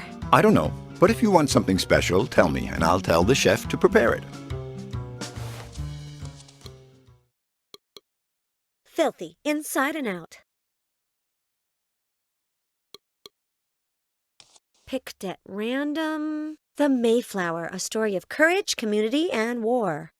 Picked at random. Ciceronian Rhetoric for Dummies by Harry Mumble. Etiquette, Diplomacy, and Other Foolishness for Becoming Someone by Sir Anthony Grant. The Prince by Nicholas Machiavelli. The Mayflower, a good man, and a congressman to boot, my captor's grandfather.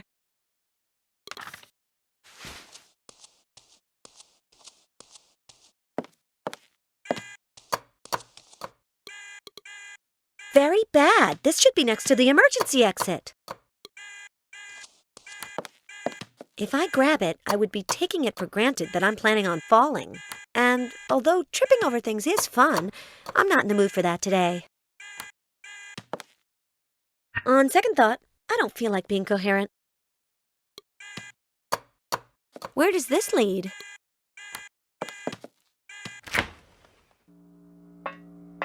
No, it's cold. My chest is very exposed. I'm not going any further. His style is dubious, but the glasses are pretty. In the refrigerator, from top to bottom and left to right. Lobster, king crab, caviar, blue plastic bag, crab ketchup, seawater, and boxes full of who knows what. On the floor, boxes of surimi. And here, Cuban crabs. I don't want any of this. Or I do, but I'm not going to be the one that goes in there.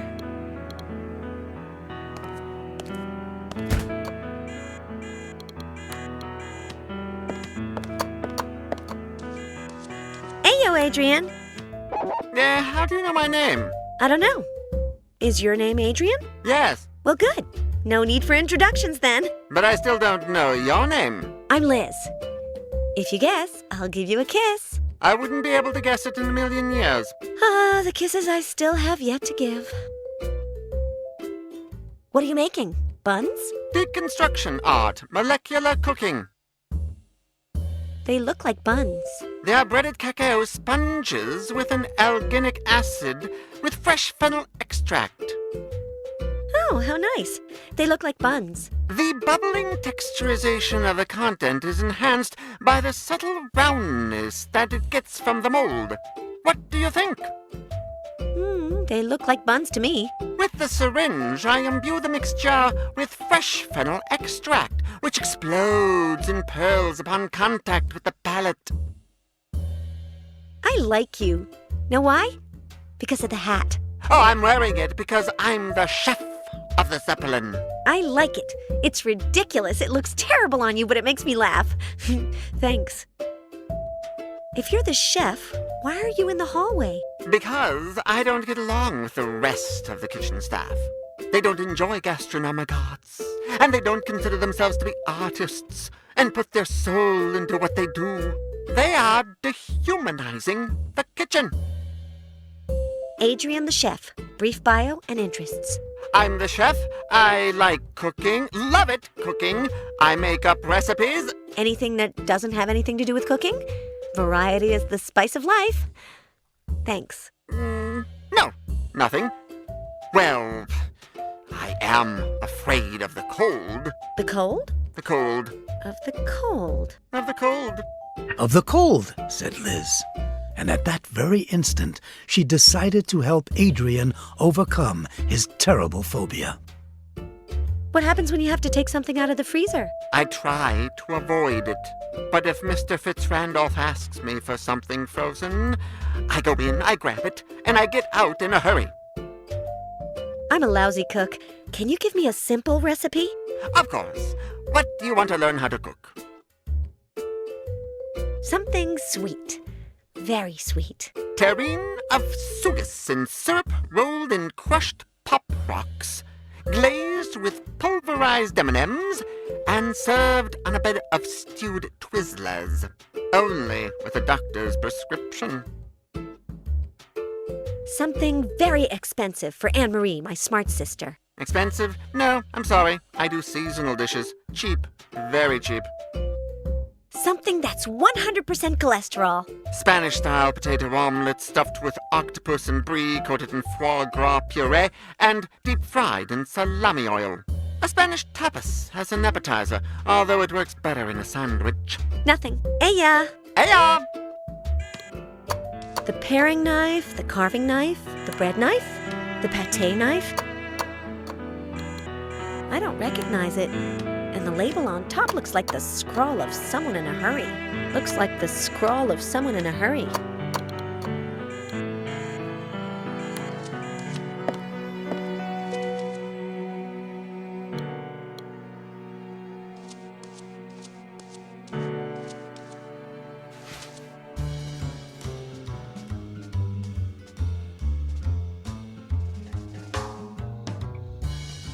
I want to eat,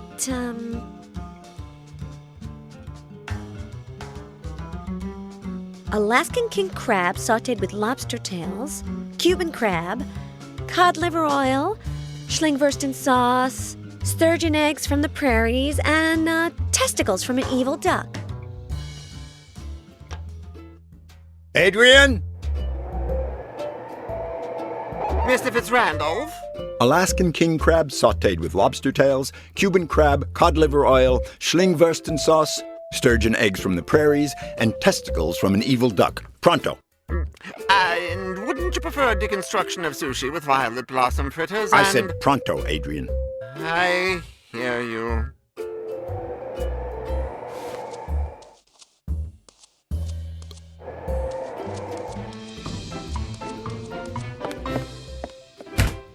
And as far as Adrian was concerned, Liz had done all she could for him. The rest was up to him.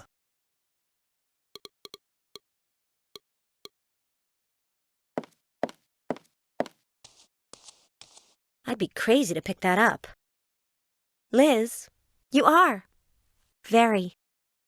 Oh, in that case. Enough said. It has traces of chocolate. Chocolate. As soon as I escape, I'm making a cake for 12. I'll eat it all myself, and then I'll call the doctor. It's a painting of... Ah! No. Miss, why such a dramatic entrance? Are you afraid of something? Hi. No. Yes. Don't get involved. 2012-14. Nice curtains. Bye. Disconcerting. Calm down, Liz. Don't get dramatic. It's a crocodile. A crocodile, yes. But in the painting, you can clearly see that it's not alive. So, calm down, okay? Okay.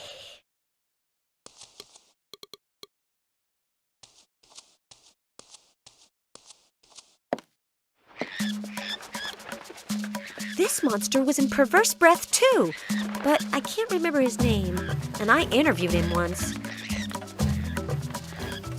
It's full of mountaineering equipment. You don't scare me, you know? Isn't this Deep Dean, the monster from 2,000 Leagues of Undersea Fear? As Wilson Seven Fingers knows very well, you shouldn't cover the hole under any circumstances.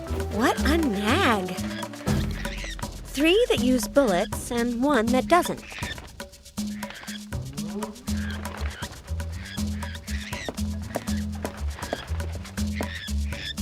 This one, which doesn't use bullets because I can't make too much noise. Those noises are unmistakable. It's a Malaysian parakeet. I wish I could do something to help it, Liz said to herself, because it's having a terrible time.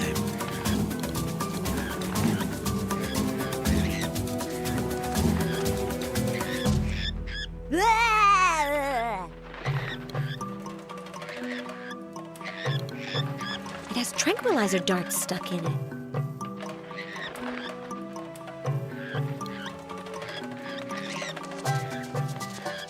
The target?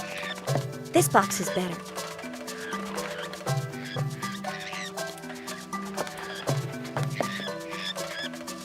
This. Why? I don't know. Or, yes. Who knows?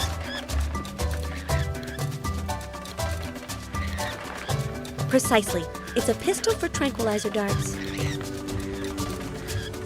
I was the second best sharpshooter at the Mendelssohn Club, but now I'm gonna fire as if I wanted to be the first.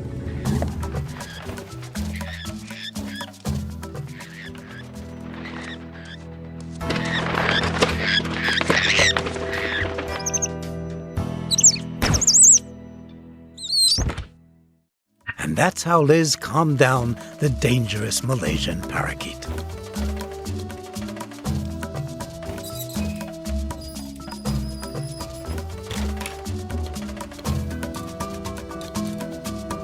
I won't open the box no matter how asleep it is. But the strap wrapped around it...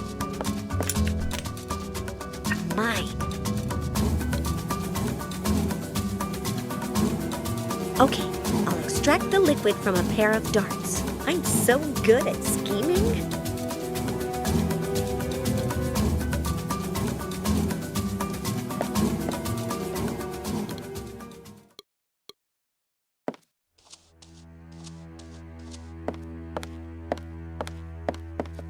Ah, it's full of those tall, rude robots.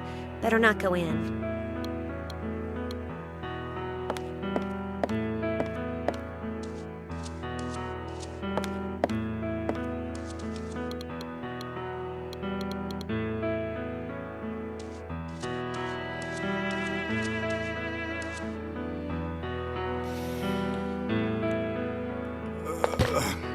The first point of Liz's plan had just been completed.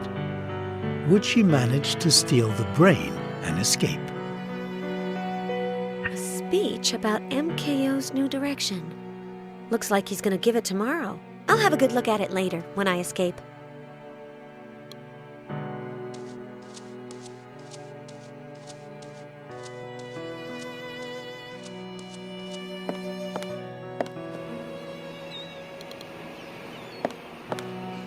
It opens the glass dome that covers the balcony. That is, if it works the same way as in Jack Simmons' Zeppelin, that adventurer I interviewed recently. I don't know why, but something tells me that this is going to turn out to be nonsense. Yes, yes, yes! Foolish foolishness! With the ski pole and the strap of the mold as a hook, I could stretch the ring and make it turn, or whatever. I'm turning it! If this works, I'm painting my nails electric blue to celebrate!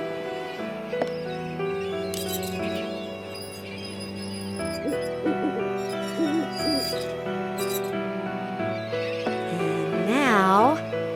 Oh, it shouldn't have worked. I don't have any nail polish on me. The best part is that now I have an escape route. I'll jump to the footbridge and take the elevator that's at the end that Dr. Cheeky brought me up in. Another thing accomplished, Liz said to herself, happy to see that everything was turning out as planned. Oh, I'm not happy. Stupid nail polish. What have I ever done to it? Does it want to make me cry? Does it think it's better than a... Wait, what is that on the ground? It's a... Why can I never get that word out? Doesn't matter. Whatever it's called, it would help me escape.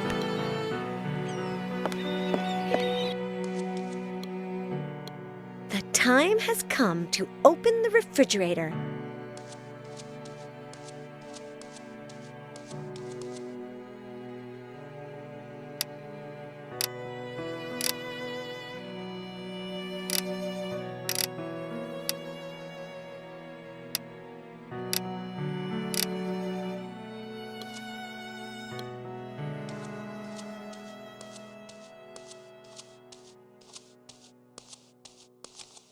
I knew it folded up.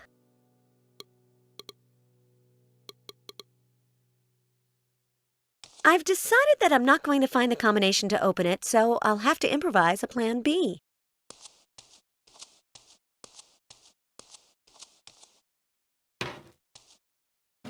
Ah!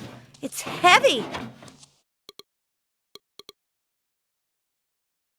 Yes, that's how I'll make sure it doesn't fall off the cart.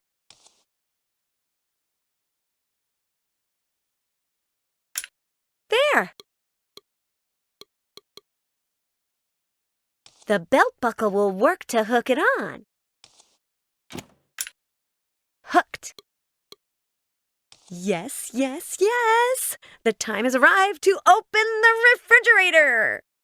And that's how Liz stole Big Albert's brain from the Zeppelin. You should have seen Dan's face when she arrived.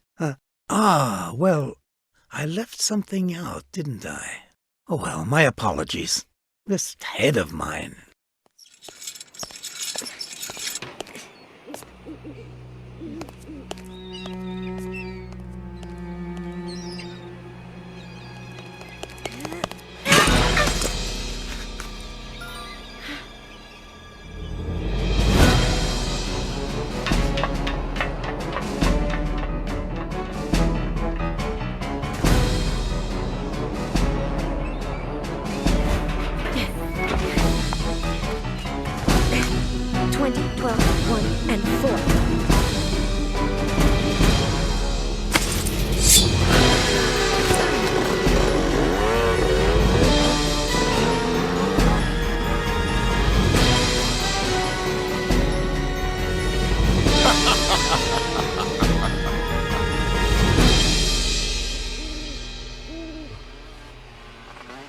Motorcycle coming now.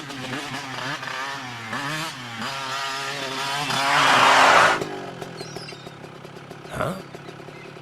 Liz? What? Who's Liz? How come us women always have to supply the brains?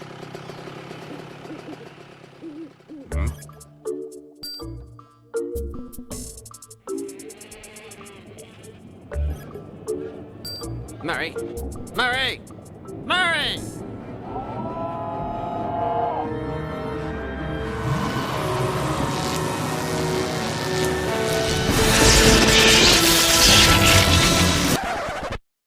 But where is my head? I already covered that part. Needs tomato sauce. So, as soon as Fly reanimated him, Big Albert told them why he had sneaked into Fitzrandolph's office. Chips. Zelsius puts them into the brains of his monster actors so that they'll obey Fitzrandolph. Chips? Think of them as little music discs that, when they're inserted into the brain through the ear, broadcast recorded instructions, like Fitzrandolph is your master and stuff. It doesn't make sense. Willie is doing all of this so that the monsters will make family entertainment pictures? There must be something more to it. That was something that Liz was about to discover. But between her headache, which was getting worse and worse, and being absorbed in her reading, she didn't hear the door. Sorry to interrupt you, gentlemen, but would you be so kind as to accompany me? Liz! Run away! Get away! Run! My terrible headache just went away. Mr. Fitzrandolph, how nice to see you. Don't worry, Dan. Mr. Fitzrandolph will take care of everything. Fitzrandolph is fab. Fitzrandolph loves us all. Relax, Mr. Murray. In a minute, I'll implant a chip in your head that's quite similar to the one I put in Miss Allaire. I'm waiting, Three Eyes. Zelsius has really lost it if he believes that I'm going to sit here with my hands tied together until he puts his chip in me, said Dan. Oh, what a guy. Your friend the insect will have to wait. I haven't developed a chip for mosquito brains yet. Zelsius, he always manages to get me irritatedly furious. Relax, Half Pint. We're gonna win this one. Hey, Half Pint. What is it, Murray? So, Zelsius made you mad, huh? The worst thing is that I don't have my spittoon on me. I don't know what spittle you're talking about, and I shouldn't want to know. Explain yourself. When I get angry, I salivate. You see, Murray, my saliva is corrosive, like that of flies. It's like a solvent. When I get angry, my body generates corrosive saliva as a defense mechanism against whatever causes the anger. How corrosive? Not enough to corrode the metal of this cage, but enough to leave you without pants. Fascinating. I'll call Zelsius, and you'll spit in his face. Deal? Murray, I'm a scientist, not a killer. I won't discuss it. Anyway, we'll still be captive. At any moment, someone's going to come, see Celsius, and our situation is going to get worse. What did Celsius tell you while his robots were tying me up and putting you in there?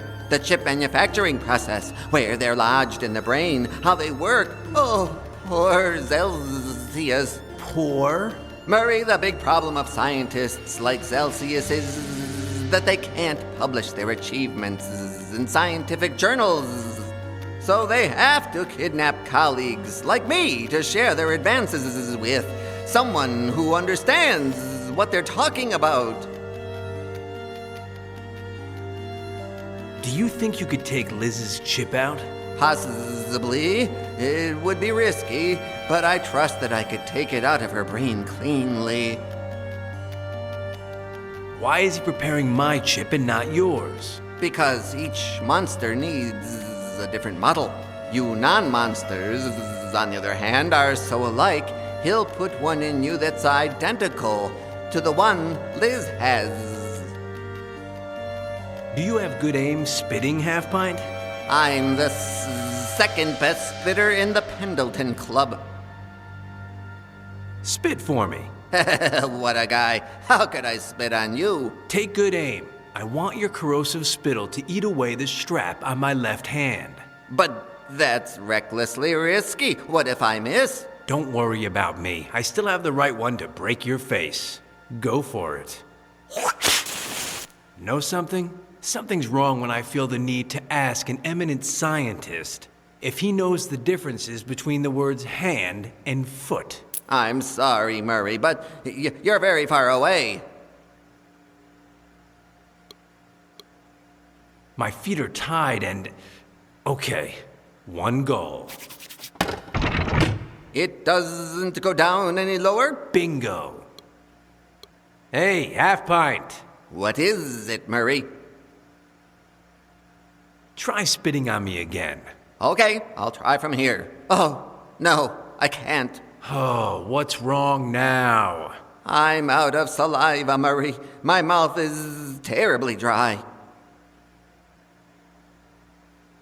Fitzrandolph has never proposed doing anything illegal to you? Never, even though he has a friend who does propose these things. Illuminate me. He told me, imagine that I had a friend that proposed that you create alienating chips to put in people's brains. What would you say? I told him that it would be morally reprehensible, and that I was glad that his friend was imaginary. Fascinating. Relax. Hey, Three Eyes! Why are you making all that racket? I have a question. One and only one.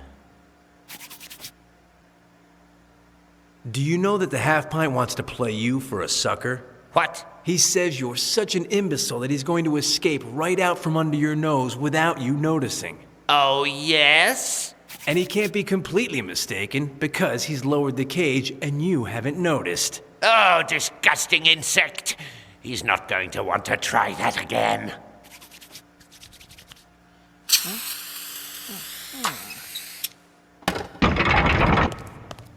So, Half Pint, what's the anger level?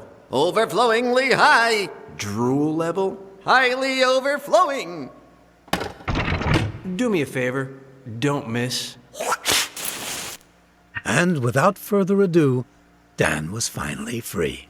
He freed Professor Fly immediately and got ready to do something he'd been mulling over in his head for a while.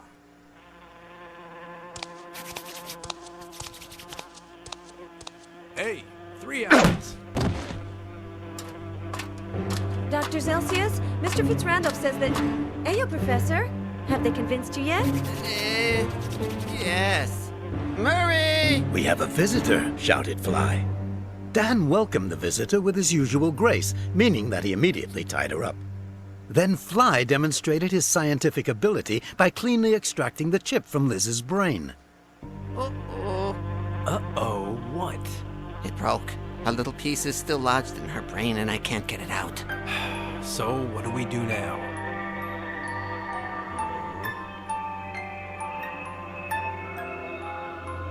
Poet I am. Don't give up. Please, miss, don't you die.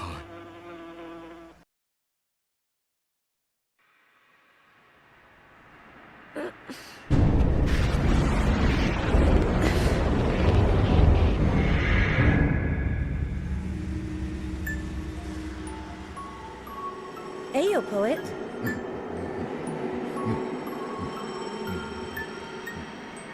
Poet I am. Truish, you're fine. Face fear, shame overcome. Never give up. Don't you die, miss. The poet of pain's message could not have been more clear. If she wanted to save herself, Liz would have to discover her one true wish. But to do so, she would first have to face her deepest fear and overcome her greatest shame. But how will I do that? She asked herself. If there's nothing here... Oh, how kind.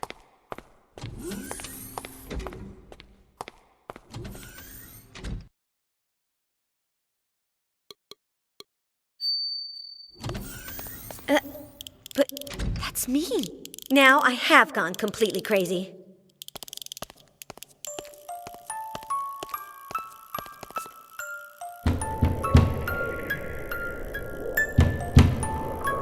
Ugh, crazy and deaf.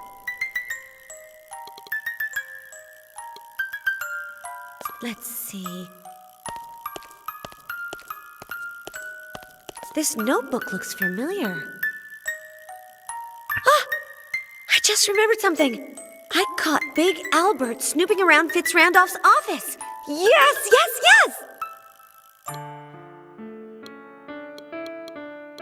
That's the one Big Albert was carrying when he escaped from Fitzrandolph's office. Only I would think of hanging the jacket in a place like this. I'd get stuck. Although this button...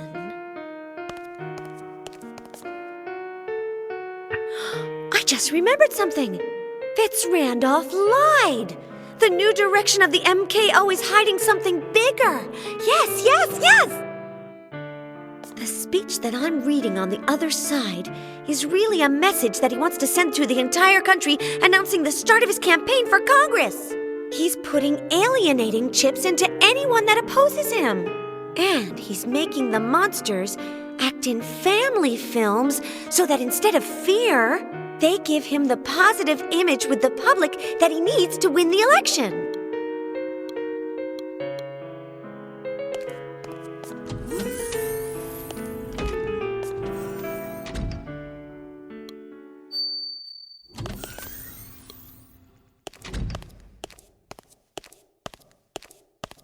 Reminds me of Queenie, my beautiful sister, the painter.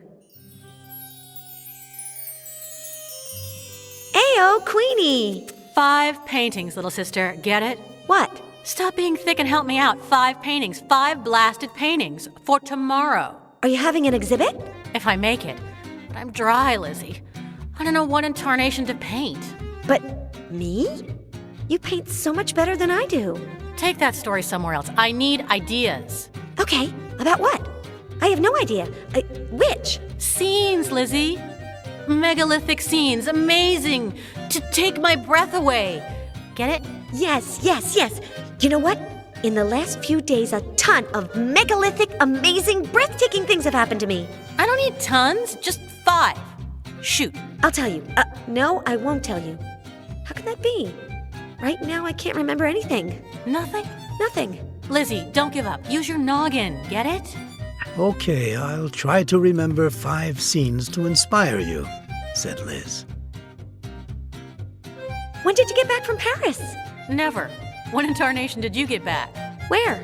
To Paris. No more than an instant ago. Why? Curiosity. You have an opening tomorrow. Let's talk about it. What gallery are you showing in? Guess. One of Dad's. Bingo. Some darn painter fell through, and like always, Queenie, Sherry, cover for me. What's your work fetching these days? Lots, right? Too much.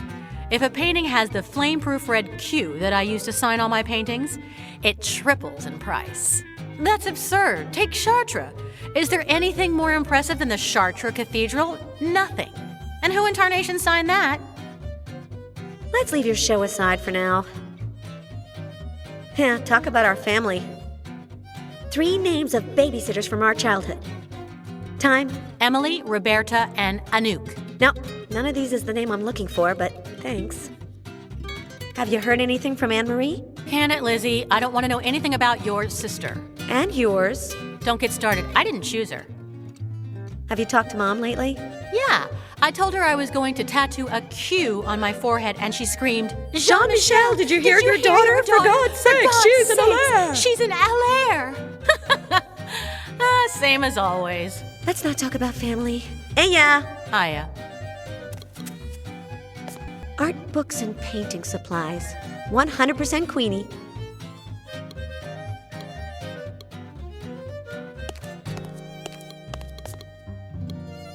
Once I was looking for a needle in a haystack.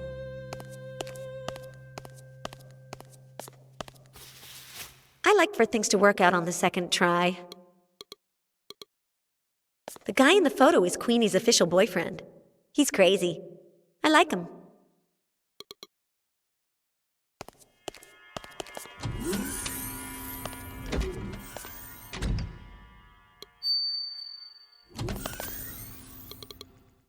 It's Spencer McDundy, the Australian actor who's been pigeonholed in Scottish ghost roles. I was afraid of him for years. That guy on the motorcycle? Something about him doesn't sit right with me. Ah, I just remembered something. I escaped from Fitz Randolph on a motorcycle with a sidecar. Yes, yes, yes! Portable rain. Does it work?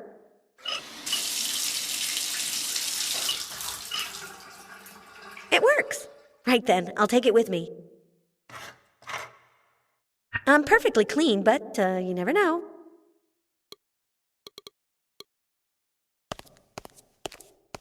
I don't know the combination, and I know I'm not going to be able to guess it just like that, but... I knew it. I know the combination. Hey, yo. You talk and everything. What is it? Oh, get lost, female. I've seen Fitz Randolph open it out of the corner of my eye plenty of times. Wonderful. What is it? Get lost. Have you ever done anything for me? No, never. What is it? So why should I do something for you? Because you're an angel. What is it? An angel? Spencer McDundy, the biggest curmudgeon in Australia, and the rudest Australian in Scotland. You're on your own. No matter how many times Liz asked, this portrait of Spencer McDundy would not answer. Liz would have to do something for him in order to get the combination to the safe. Ayo, Spencer. Leave me alone, female. What can I do for you? Shut up. I'm looking for my one true wish. Will you help me? No, but here's mine. That you get lost. Come on, give me the combination. I'll get out of here, why don't you? We'll talk more later, okay? Do I get to choose?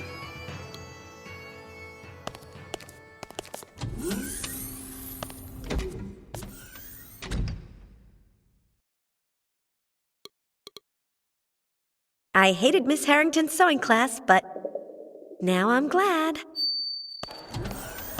No doubt this is a dance floor, the one at my parents' house. Exactly. And there's the orchestra and Armando, the butler. Heyo, Armando. Heyo. Heyo. But if it isn't my little Eliza. How are you, my dear? Well, strange. What a lot of people, aren't there? Ah, you're strange. Don't worry. Thanks. There's a lot of people, huh? Oh, yes. Half the county showed up at the dance. People who are very discreet and who follow the rules. Are you willing to dance for once? No way. People always laugh at me when I dance. Since you came onto the dance floor, I imagine that you wanted to dance. No way. Nothing makes me feel more embarrassed than... You know what, Armando? I'm going to dance. I will overcome my greatest embarrassment, as the poet of pain said I would. Now you are talking. Show me your dance card, and get out there on the dance floor. Card? Dance card. Don't you have one? No. Will you let that go just once? Impossible. Rules are rules. What would your mother say? Jean-Michel, your daughter is on the dance floor without a dance card. For heaven's sake, she's in a lair. As it should be. So, go get a dance card, and come back when you have one. You've brought a lovely orchestra. Do you like it? I brought it for your mother, because she loves flowers. But it didn't impress her as much as I'd hoped. She only likes roses, and only hers. She loves to show them off. Where can I find a dance card? I am no expert on this type of fruit, but I heard that they grow in damp places. Heya! Heya! He's in his habitat.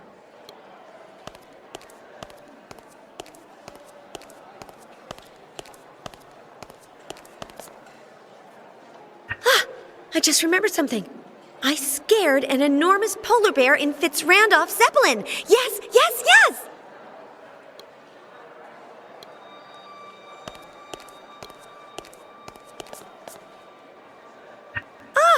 I just remembered something. I had a violent argument with that jerk Dan Murray. Yes!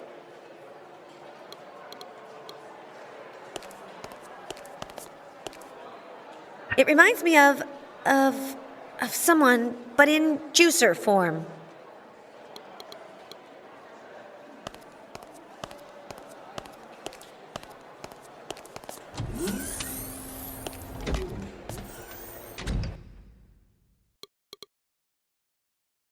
Second button. All done.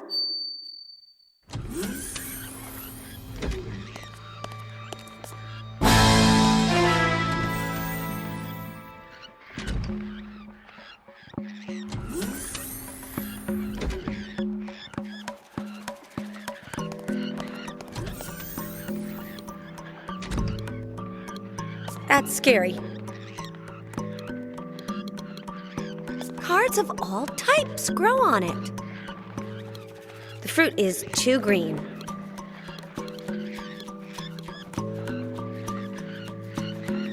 Yes, I'll put it on top of the tree. Although, am I tall enough?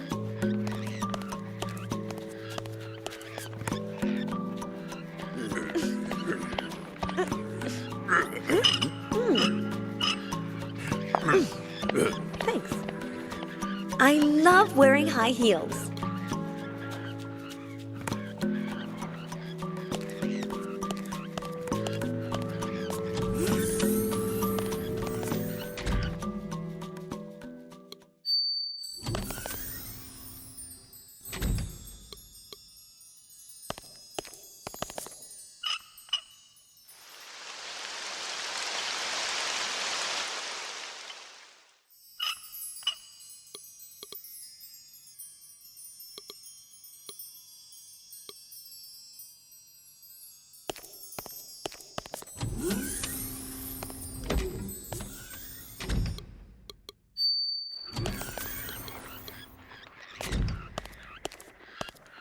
One of them comes with a pen, and I know what to use it for.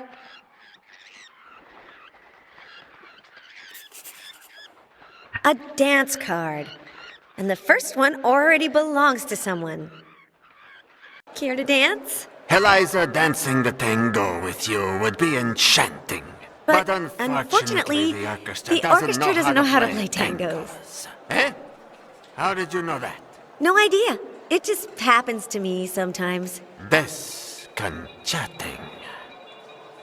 So, then, shall we skip the tango? Under no circumstances. Rules are rules. Okay, I'll teach the orchestra to play the tango myself. You can try if you like, but remember, the instruments have to sound in unison, and it's almost certain that not all of them should be heard.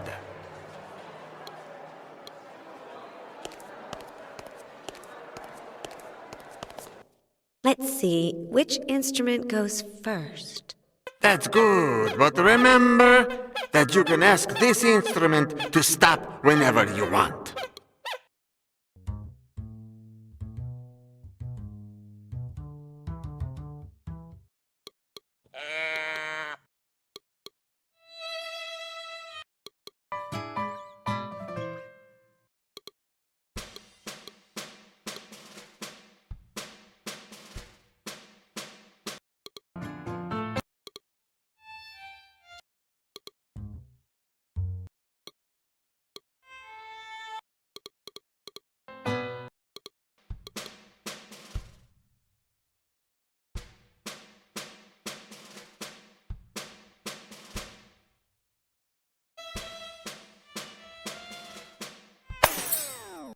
Hey, careful with the rhythm. The instruments must start playing at the same time and not come in when they feel like it. Rules are rules.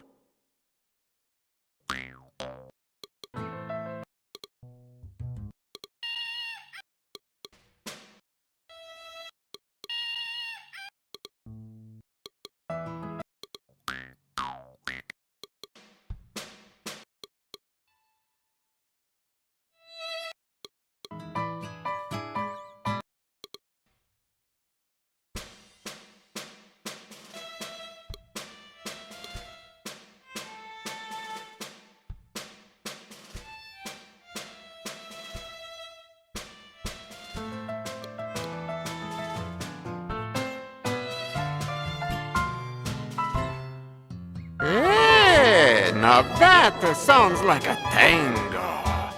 You did it. Let us dance, Eliza. 2012, 2012, 1-4. 2012, 2012, 1-4.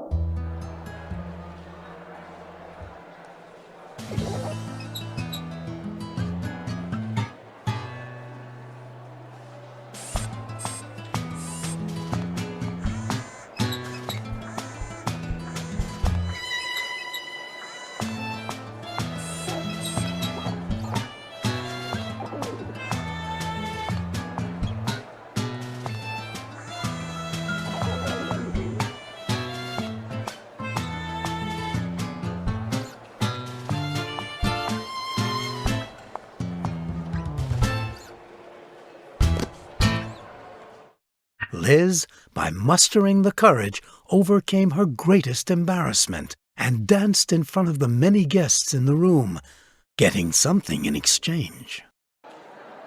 Half a button? After all I've done? Thanks. You danced the tango marvelously, Armando. And you are tremendous, spectacular, disconcertingly spectacular.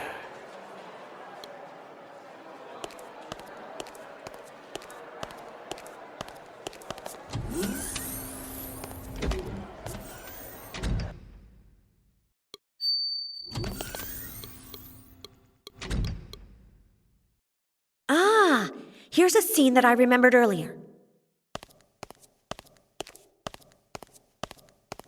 Here goes, Queenie. I scared a polar bear. Can you believe it? I stood right in front of him.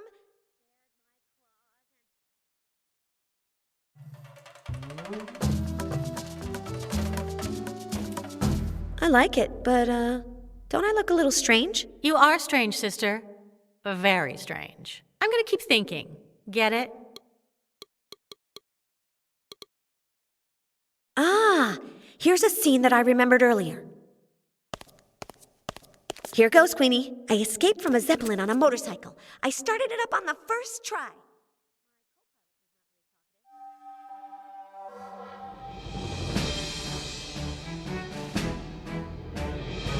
Wow, I always thought that helmet would look better on me. You're hyper, Lizzie. Don't let your brain overheat. I'm gonna keep thinking. Get it? Ah, here's a scene that I remembered earlier.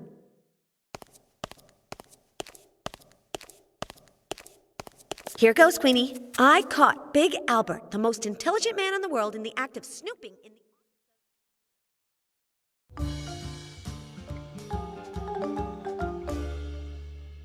You've really got that Big Albert guy on the brain. Yes, I find his muscles very pleasing.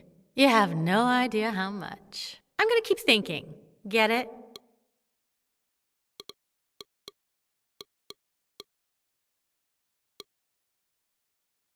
Ah, here's a scene that I remembered earlier.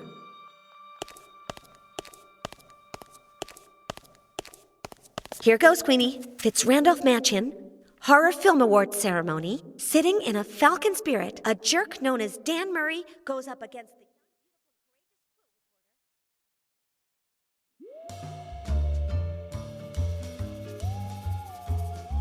Hey, how is it that you've only put him in it? I'm sorry, Lizzie. Murray is breathtaking. I'm gonna keep thinking. Get it?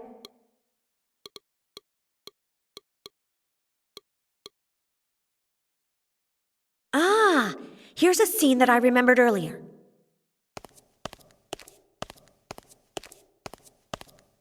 Here goes, Queenie. Fitzrandolph wants to go into politics. Can you imagine that? With his pompous...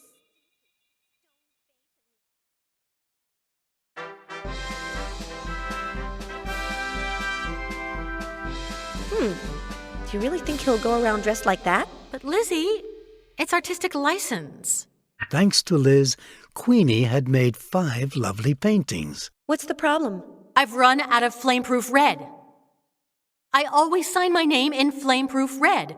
It might seem silly to you, but without my signature, it's as if I didn't paint these paintings. Okay, I'll go out and get you some. Now, on a Saturday night? Tonight is Saturday night? Little sister, in Paris, it's always Saturday night.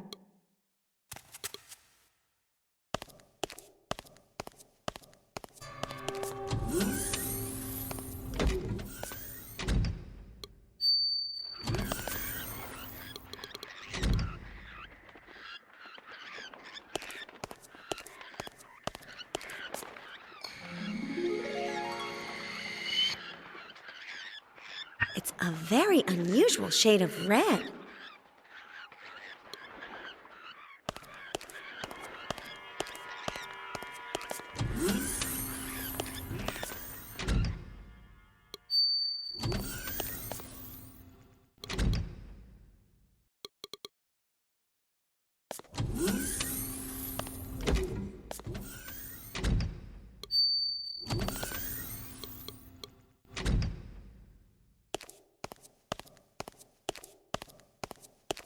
Here goes, Queenie. If I tell you I have some flame-proof red... I love you. I'll take you out in the town. I'll sign the paintings, and we'll paint the town red. Okay. No. Yes. But it's not that. It's much simpler.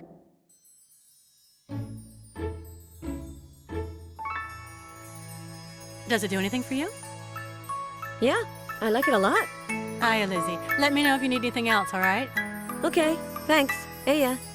So, what do you have to say for yourself now? Do you like to have your head on your shoulders? Look, it's all the same to me. Is that your sister? The same? Yeah, it's my sister. Thank you. Huh? It's been a long time since I've seen a female that was so female. Oh, stop. A simple thank you would have been nice. And you're not welcome. 13 to the right, 8 to the left, 7 to the right. We're even. Now get lost. Finally, Liz had done something for Spencer McDundy, and he was grateful to her.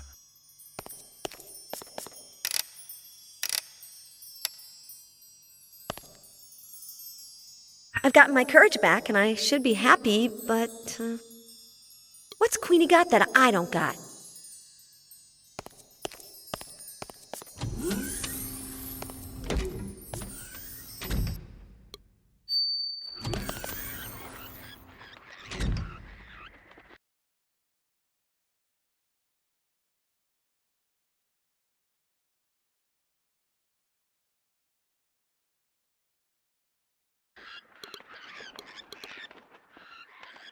But Liz had managed to gather up sufficient courage, so...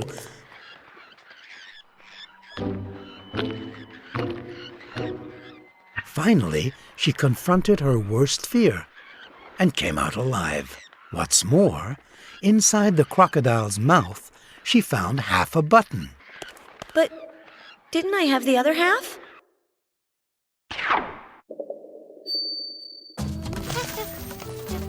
But Dan? Jerk, jerk, and beyond jerk. Dan no jerk. Dan strong. You were never very smart, but now you're worse. Dan not smart. Dan strong. But Dan words difficult.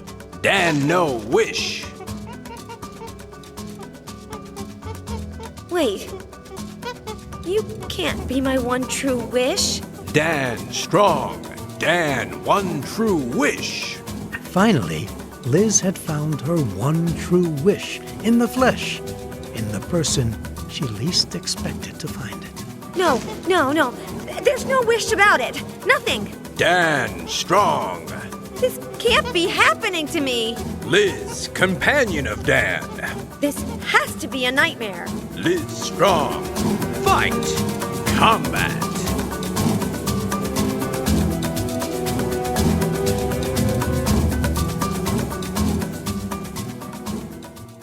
The fight, Liz. Manny Brown. Rico Sandretti. Murray! Where are those tickets? Murray! Come here for a minute. Tickets. Try not to disturb Liz. She's relatively stable and she's out of danger, but who knows when she'll wake up. That's not my problem. As far as the other problem goes, which is to say, how we are finally going to get free of Fitzrandolph, everything's been taken care of. Define everything. First, I'll construct a chip extractor to liberate the rest of Fitzrandolph's victims safely. Now I'll need you to get me one or two components, said Fly. After all, you're still my volunteer. Plus, you'll have to make sure to keep Fitzrandolph away from here, he continued. He can't find out that we've gotten free. Fascinating. And the part about the escape? That's the best of all. Big Albert is at the end of this hallway with the Immaterial Man and the Poet of Pain. Three of the most brilliantly lucid and lucidly brilliant minds of our time. At this moment, they are designing a master plan that will sink Fitzrandolph's plans. Oh, and I suppose that you also want me to help them, right? Murray, you're a man of action. Leave the thinking to the professionals, okay? Oh, yeah? You know what action I feel like taking right now? Breaking your face. What a guy.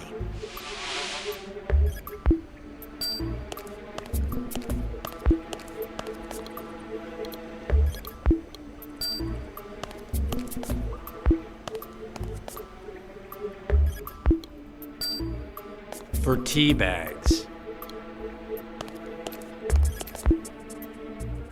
A drink for sissies. Ha!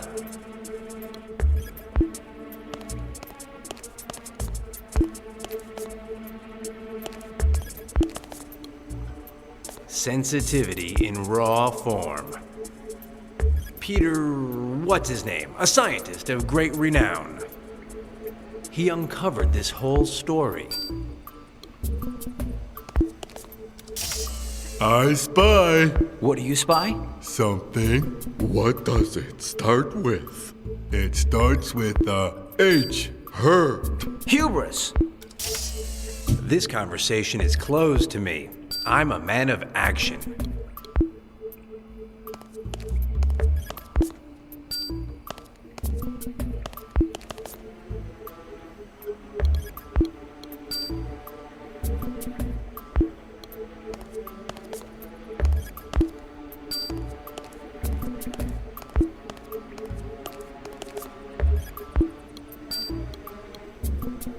Let's see if she wakes up once and for all, and I get my tickets back.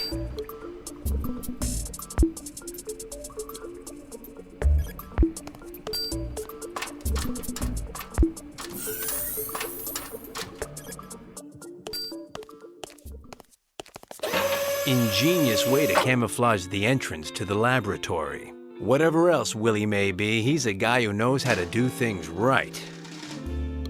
From one of those horror flicks that Willie makes. This flick is the worst for sure. It's even uglier than Fly and the Poet put together. My entire paycheck says that I haven't seen this flick. How disgusting. I don't know how zombie flicks ever got to be in style.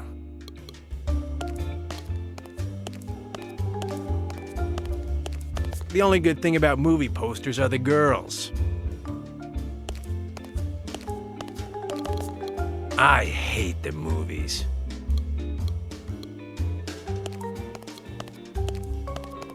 Bingo, there's Willie watching a flick that Eli Edmund, that guy who's painted blue is showing. Although it's more of an interview than a flick. Main characters, a dark-haired Amazon, a greasy fat guy, and Liz Allaire. Back to work. Well, if it isn't my buddy Murray. Stop the film, Kajanowski.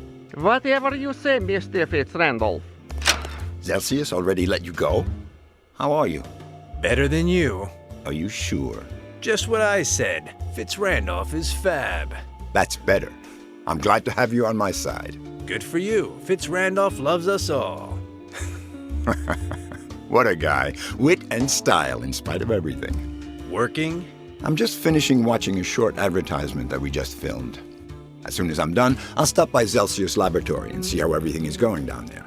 Wait for me there, okay? How'd the screening go?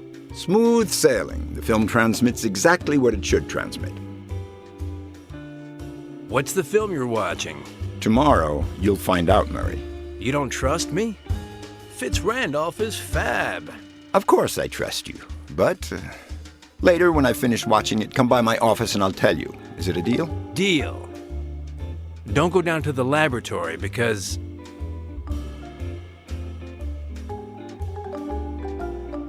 it's awfully cold. Thank you, Murray, but I dress warmly. I won't catch a cold. Because... never mind. Forget it. Keep working. Fitzrandolph loves us all. What a guy. Start it up again, Kajanowski. Yes, sir.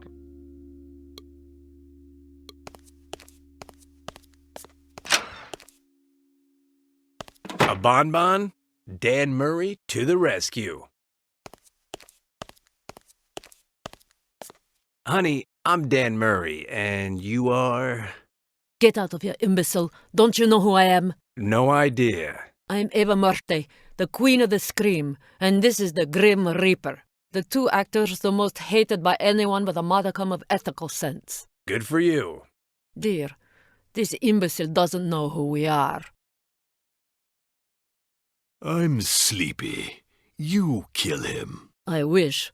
But you heard Mr. Fitzrandolph. From now on, we have to behave ourselves. Fitzrandolph is fab. Fitzrandolph loves us all. Is it my imagination, or are you two a little sadistic? I love kitties. Me, I love little birdies. Fascinating. Cats are nice and crunchy. Birds even more so. Fatso. Pig. Old man. Filthy. I love you. I adore you. Fascinating. Two things that you like, off the top of your heads. The sobbing of a child. Funerals. Why does Fitzrandolph want you to behave yourselves? Because now we're his spokespeople, imbecile. His spokespeople, stupid. Speaking for what? Of something we're not authorized to tell you about. If we told you, we'd have to kill you. But we can't kill people either. I see. What a mess. What are you doing here? Waiting for Fitzrandolph to let us go, imbecile. Waiting, stupid. I'm leaving. Aya, imbecile. Aya, stupid. Whose is this? Let's see who this belongs to.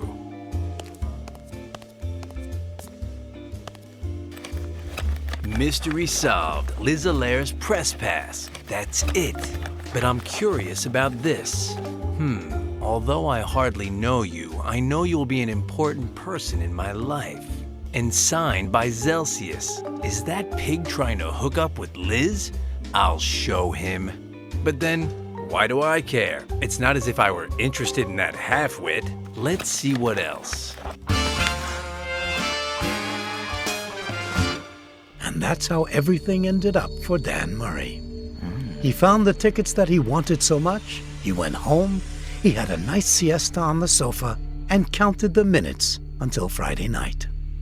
Although, who are we trying to fool? We all know that Dan wasn't there for the tickets, right? Anyway. At last, I have what I want. I could get out of here right now, but what would that band of incompetents in the laboratory do without me? Let's get this thing over with.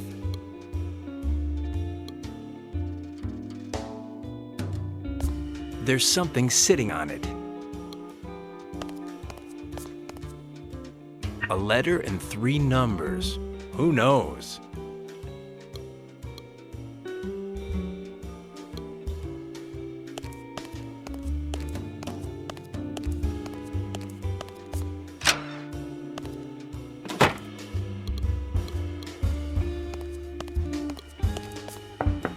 Put it on pause, Kajanovsky. What is it, Murray? I repeat, don't go down to the laboratory because Zelsius and I need our privacy, huh? Although I hardly know you, I know you will be an important person in my life. Yours, Barry Zelsius. What a guy. Murray, my friend, you're a fountain of surprises. If you only knew. And Zelsius, too. Who would have guessed?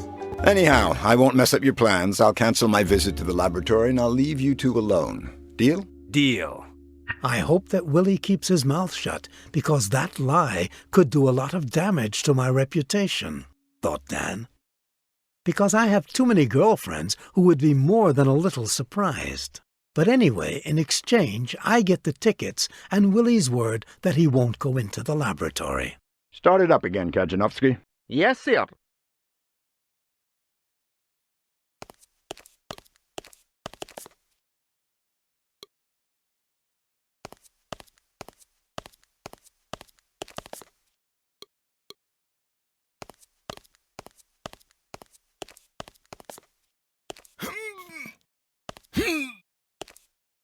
Nice. Elevator 1, Murray 0.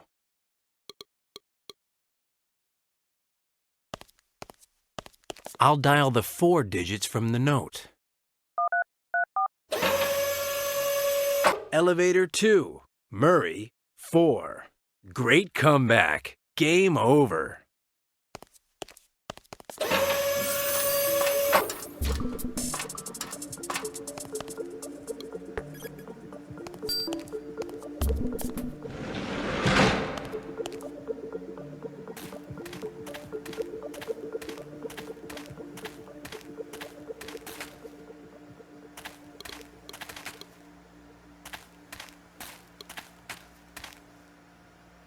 I would have rather kicked it, but here it is.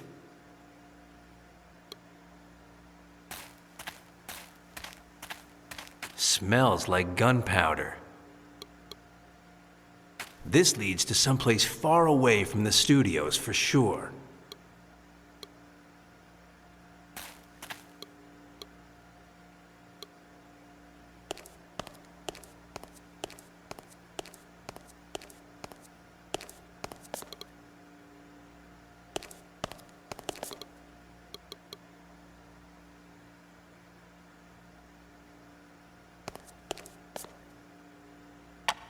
Will this work, Half-Pint?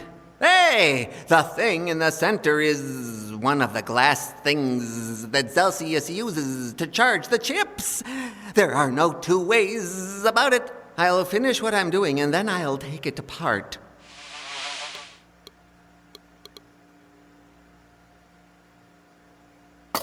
Will this work, Half-Pint?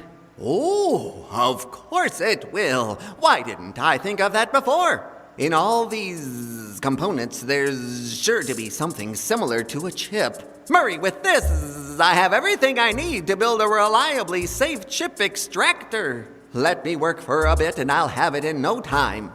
Thanks for the components, Murray, said Fly. Give me a little while to work on this, and I'll have the chip extractor shining and ready in no time. Yeah, Looney, thanks for the tickets. I was thinking that I have an extra one. I know boxing ain't your thing, but...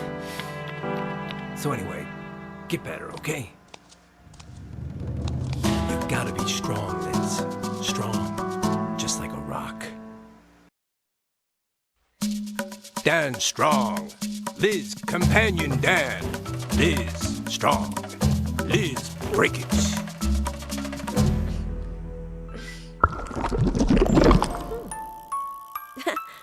Finally! I was dying to get a chance to talk to myself. I'm gonna give myself a piece of my mind. Ayo! Ayo! How's it going? Here I am. Ah. And you? Here also. How nice. Well, yes. Fitz Randolph is fab. What? Fitz Randolph loves us all. I never say fab. It's never too late to change, Liz. Change to say fab. Change so that William A. Fitz Randolph can be the first monster in Congress. Finally, Liz understood that if she wanted to get back to being herself, she would have to free her other from the yoke of Fitz Randolph. Ayo! Ayo! Do you have any electric blue nail polish? No, but I wish I did because I've been wanting to paint my nails since yesterday afternoon. Me too! Ever since I escaped from a Zeppelin. Me too. It's amazing how alike we are, Liz! Do you know how I know that you're not me? But Liz, I am you. By your makeup, Liz, I would never make myself up like that. That wasn't me. The makeup director insisted that these were my ideal colors. Well, they look terrible on you. Fitz Randolph loves us all. That bad? So bad that I feel embarrassed for you. Me. I'll be right back.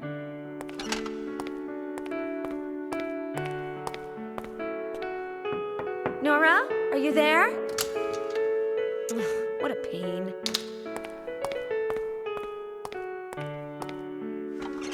Where were you going? The makeup director isn't here, and on top of that, she took her things. Huh.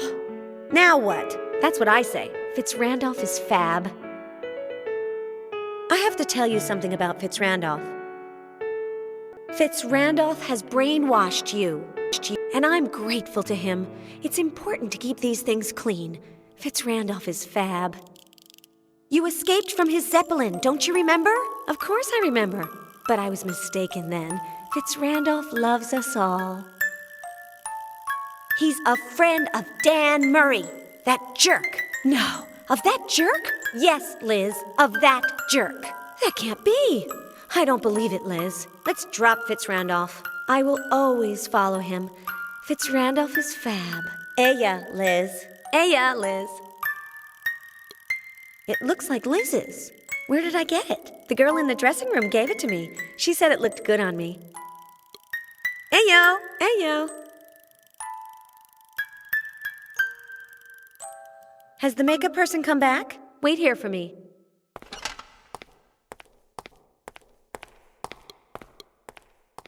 You'll see how there's makeup in here. No, but this bracelet goes. It's not my style, and I won't let Liz wear it. Or watch a pair of animals hitting each other. How is Fitz Randolph affecting her in this terrible way?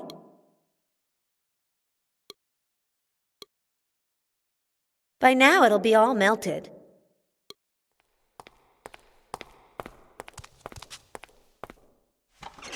Nothing? Nothing. Turf is useless in a faraway land.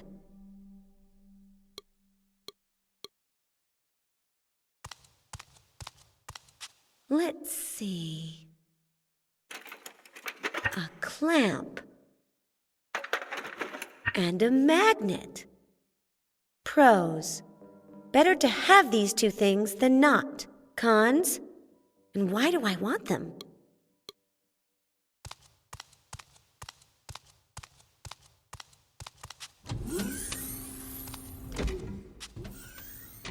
Was this like this before, or has someone rearranged the buttons?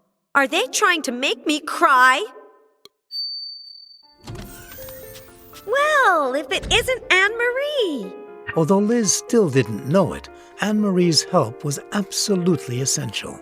So then, what did this help consist of? If you turn it, the table turns and it becomes a love nest.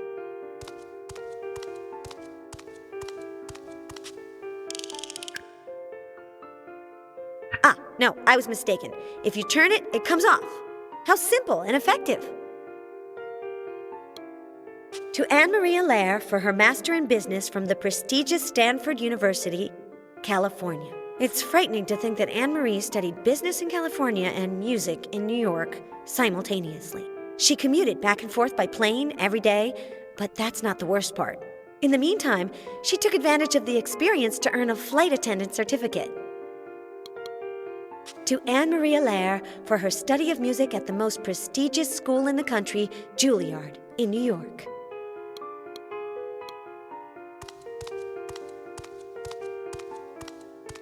Hey, yo, Anne-Marie! Welcome, Elizabeth, the Allaire Gallery thanks you for having inspired Queenie to paint these 5 paintings, You've talked to her! Finally!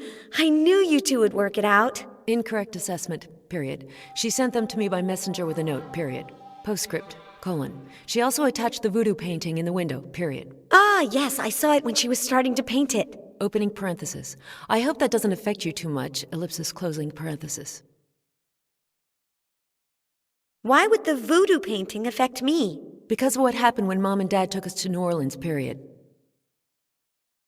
What happened when Mom and Dad took us to New Orleans? You still can't remember it? ? An old woman, a witch, gave you a doll and told you that if you put 2 objects belonging to someone on it, it would turn into a voodoo doll, and that's what you did, How did we make the voodoo doll? You cut a lock of hair from a girl and you put it on the doll as a wig, Then you took her handkerchief and you tied it around the doll as if it were a skirt,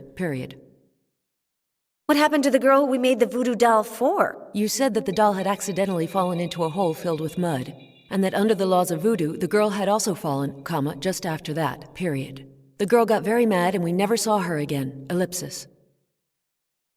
What was the name of the girl we practiced voodoo on? Don't you remember? ? She was with us for years as a babysitter, : Her name was Stacy, . That name doesn't mean anything to me. How strange! ! You were obsessed with her for years, and compared her to everything you saw, : A vase, a crane, a suitcase. Opening parenthesis. One of the big kind, ! Closing parentheses, ellipsis. Well, no, I don't remember. But people have been messing with my brain a lot lately. You play other instruments besides the piano, right? I have certificates in piano, classical guitar, violin, cello and percussion, Wait, Control Z : not cello, I still have another year to go,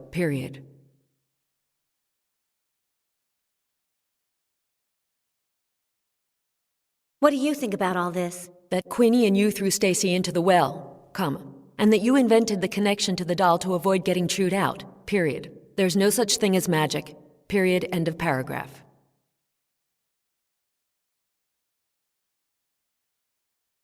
Let's drop the voodoo topic. You always look like you have everything under control. One mustn't let oneself get carried away by emotion, Elizabeth, Even when you're, extremely and terribly angry, Always remember this, To analyze your feelings dispassionately, end of paragraph.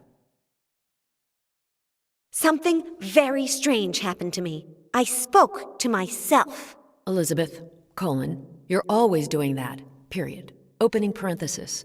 I wonder when you'll get some focus and stop doing it, closing parenthesis. Eya! Eya! Exclamation point.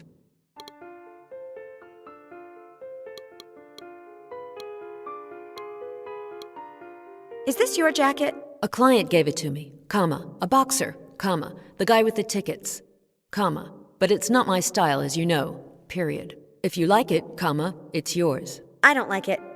I'll keep it. It's really ugly. Thank you.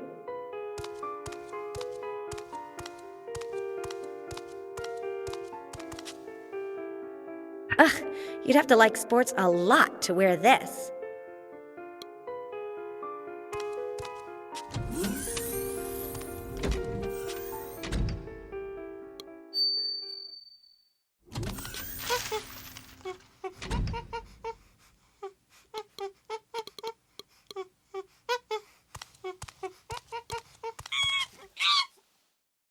Yuck! These things are supposed to be made of animal intestines.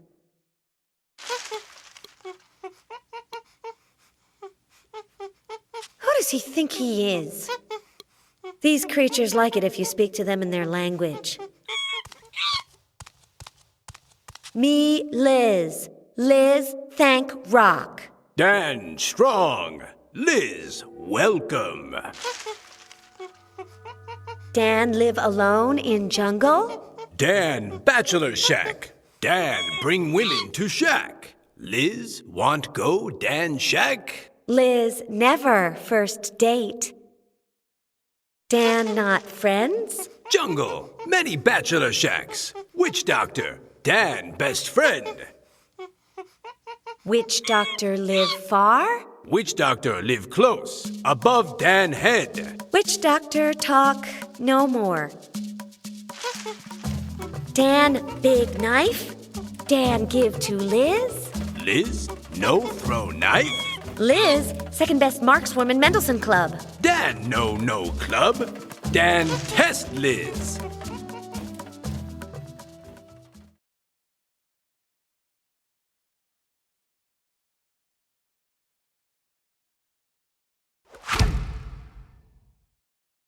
Liz, bad thrower. Liz, no knife. Knife work bad. Knife very bad. Knife good. Liz, bad. Liz, eat apple. Liz, get strong. With her pride in her marksmanship wounded, Liz decided that she would take the knife-throwing test that Dan was proposing.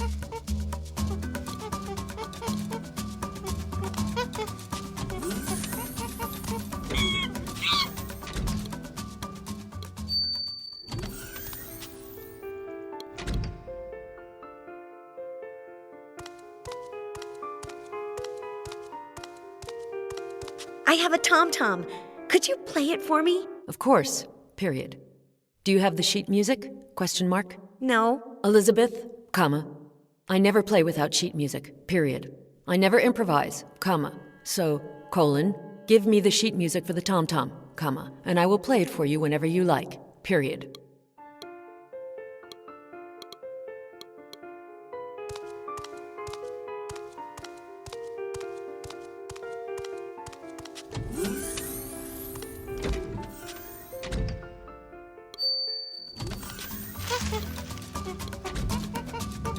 Great idea.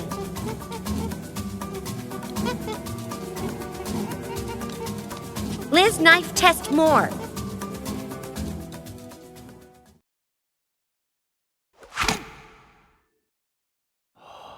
Liz, great thrower. Dan, surprised. Ha! Because Liz trick. Liz put magnet in apple. Dan, no word magnet. Liz, great thrower. Liz, keep Dan knife.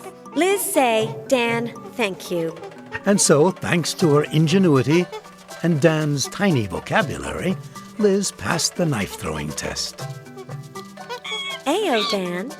Ayo, Liz.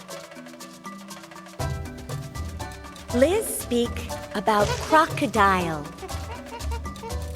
You fight crocodile? Dan strong. Dan great warrior. Dan throw knife crocodile far. Liz enter crocodile mouth. Dan no believe. Liz crazy. Life is crocodile. Sometimes stuffed animal, sometimes bite. Dan understand. No. Crocodile talk no more.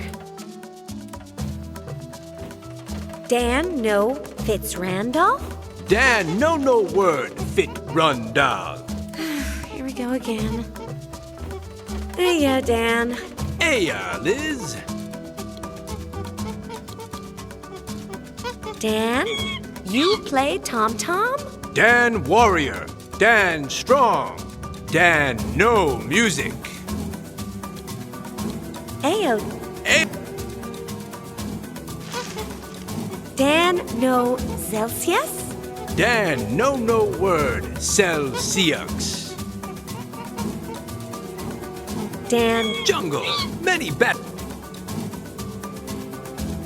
Witch Doctor sheet music Tom-Tom? Music sheet. Correct. Witch Doctor have, but he no give. He angry. Witch Doctor talk no more. Hey, yeah, Dan. Hey, Liz. Dan see Liz eat paper? Dan no see. Liz eat, so Dan see. I have 2 pieces that say Martin Foulfool Erickson versus Dean. You give Dan.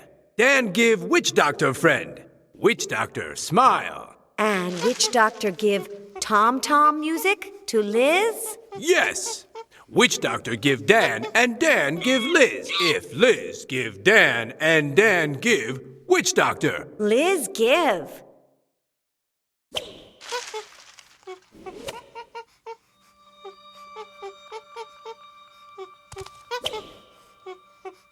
Finally, authentic sheet music for tribal tom-toms.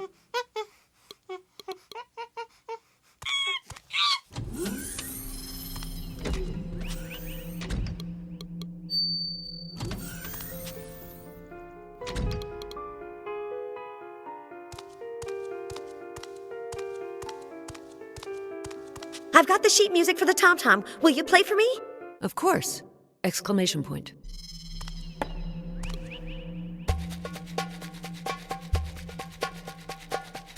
Is it just me, or does it move when the tom-tom is playing?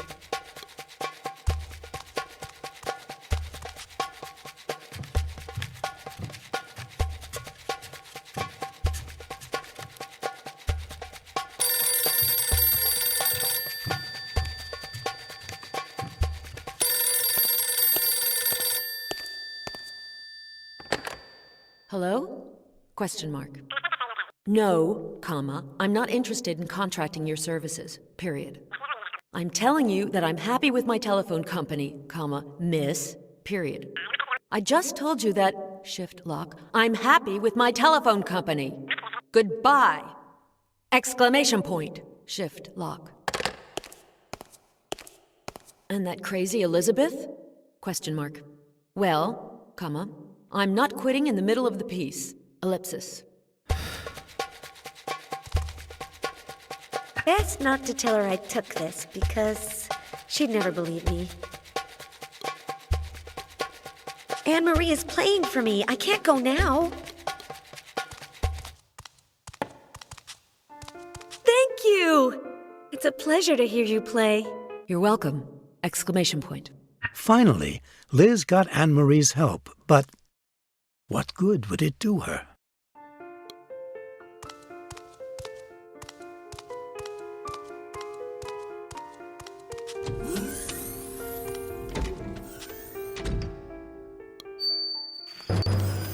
Fitz Randolph is fab.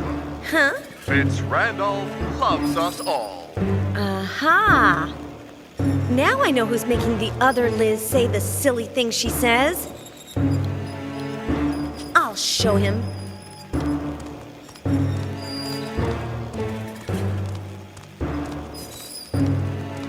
Fitz Randolph is Hey, fab. Cheeky.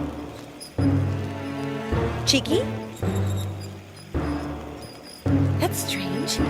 He can't see me or hear me. Fitz Randolph All the loves better. us all.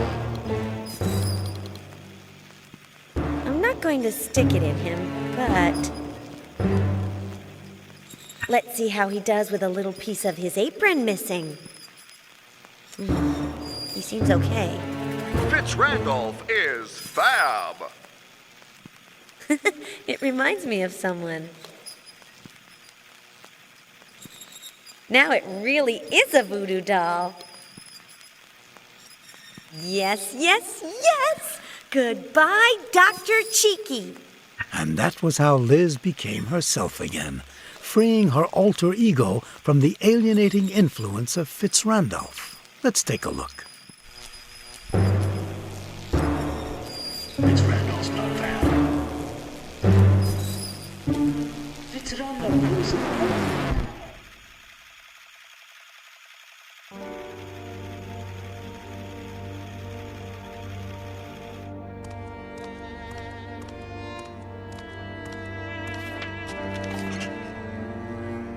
Ava Morte and the Grim Reaper? Huh. Ladies and gentlemen, come up front. We're gonna start filming. Places. Lights. Camera. Action! Liz! We have to stop it, Dan. What? Fitz Randolph. He's going to run for Congress. But the monsters scare people because of his horror films, and that's negative for his campaign. That's why he wants to make family pictures. And he's putting chips in the brains of the monsters that refuse to go along with him. Yes! Like the Grim Reaper and Eva Morte. Yes, yes, yes. He used them to make a film where I interview them and they say that everyone should vote for Fitz Randolph because... Fitz Randolph loves us all. He's completely changed my life. His dream of equality has given my life new meaning. With Fitz Randolph, we will be free. Tomorrow, 3,000 copies of his propaganda film will be shown all across the country. I know where the film is. I'll try to steal it. No, no, no. I have a better idea. Said Liz. I'll film a new movie in which Eva Morte and the Grim Reaper tell the truth. This is the plan. We'll make a new film where Eva Morte and the Grim Reaper tell the truth. You'll switch the films, and ours will be the one that people see tomorrow. Good. I'll be thinking about how to do the switcheroo, said Dan. But I doubt that those two sadistic monsters will collaborate with you, and even less so with the chips. At last this has a solution. Problem with your free will? Sick of the weight of that brain ship that you can never get free of? Don't despair. At last there's a solution. Presenting incredible Professor Fly's patented chip extractor. Fascinating! It's the most fantastic invention ever. Fascinatingly incredible, isn't it? But that's not all. If you buy the incredible Professor Fly's chip extractor, you'll receive not one, but two extractors. I repeat, not one, but two of the incredible Professor Fly's chip extractors. Want to leave your friends with their mouths hanging open? Stop thinking about it and take action! The extractors were absolutely perfect. But once they were free of Fitz Randolph's influence, Eva and the Grim Reaper began to show their true faces by refusing to cooperate. They got ready to leave, ruining Liz's plan, when the self-sacrificing Dan Murray got ready to step across the line that separates the men from the heroes. Wait, I'm about to do something that's going to make me hate myself for the rest of my life. Are you going to humiliate yourself, stupid? Sounds interesting, imbecile. Let's see. Give me another minute. It's a difficult decision. I'm getting impatient, stupid.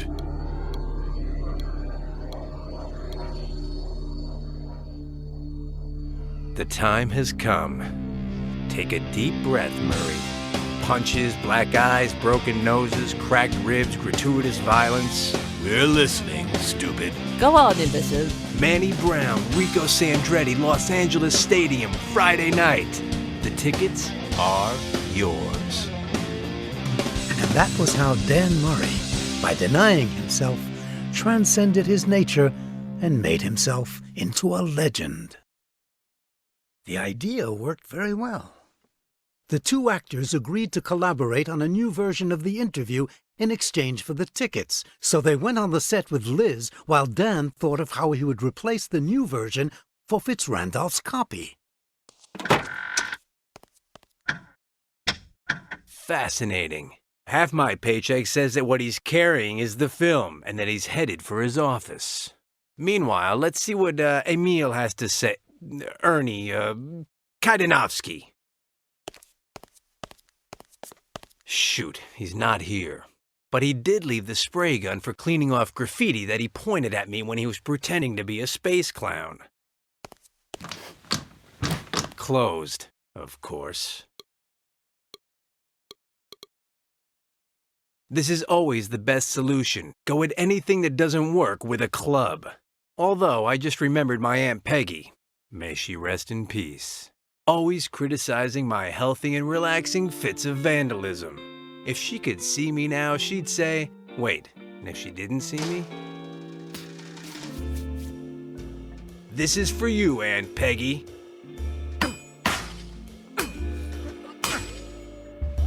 All that for nothing.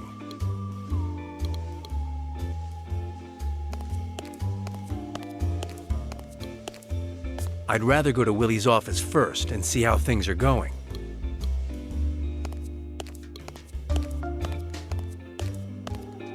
Yes, the moment to visit Willie's office has arrived.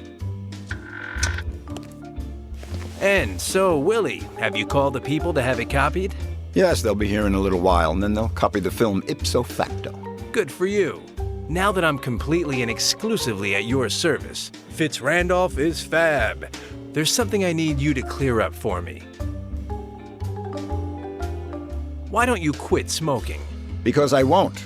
It's my health, my breath, and my money. If it bothers someone, who cares? I am William A. Fitz Randolph, and I have earned the right to be above these matters. Isn't that guy over there Bobby Russell, the masseur for the freaks? That guy? Murray, don't you know anything about the movies? Nothing, and proud of it. That's Carl Doherty, one of... When Liz has the film ready, thought Dan, I might be able to make the switch when Willie's looking the other way. But no, Willie would see me. I can't take that chance. He can't see me. The most famous actors. He's been retired for the last 4 or 5 years. Whatever you say, but he looks an awful lot like Bobby Russell. What's this film about? It's a short that will be shown tomorrow in over 3,000 of my theaters all over the country. The film is a short? Wasn't it an interview? In reality, it's an advertisement in the form of an interview. The start of the election campaign of the future Congressman William A. Fitz Randolph. Why do you want to get involved in politics? To do justice. My grandfather was a congressman, but that road is closed to me because of my physical appearance. Murray, we monsters should have exactly the same rights as everyone else. And thanks to William A. Fitz Randolph, we will have them. Wait, I have more questions. Why did you have Liz do the interview on the film?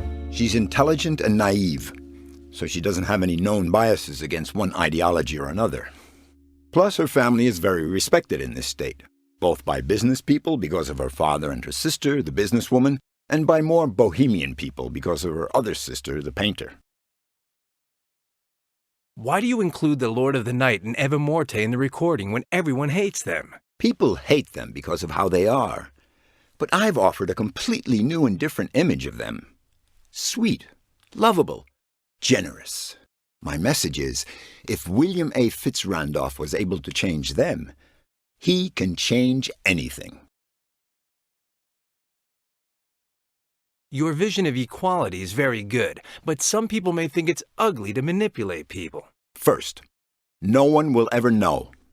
Second, a lofty goal requires a lofty sacrifice. If it's necessary to sacrifice the freedom of a few to ensure the common good, you can count on William A. Fitz Randolph to do it. Let's change the subject. I'm out of here. Good luck with Celsius.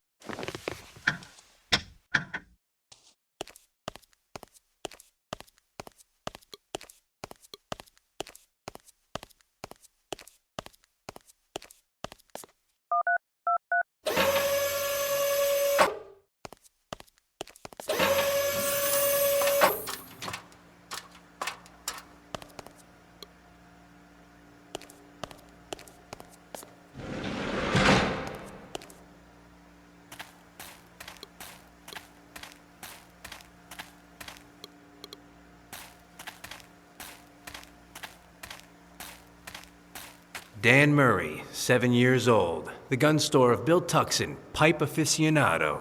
My friend Sonny distracted Bill. I emptied the pipe and refilled it with gunpowder. Result? Dan and Sonny grounded for 3 weeks. Bill Tuxon in the hospital for 4. But today it's not a pipe. Let's give it a try. I hope I learned my lesson. When I filled Bill Tuxon's pipe with gunpowder, the result was disastrous.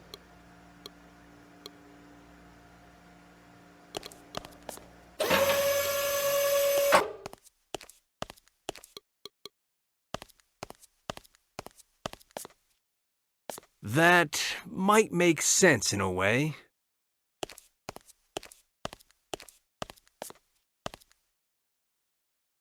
Done. It fits perfectly into the keyhole.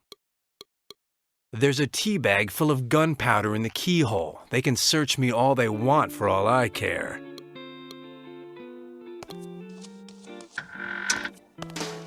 Tell me, Willie. I have a good reason for you to quit smoking. Oh, yes? Your election campaign. Tobacco is bad for your image. Mothers won't want you to hold their babies. That's true, but... But what? Fitz Randolph loves us all, but his breath stinks. Come on, the pipe, Willie. Murray, you are a true friend. Lit and everything, Fitz Randolph is fab. I'm out of here.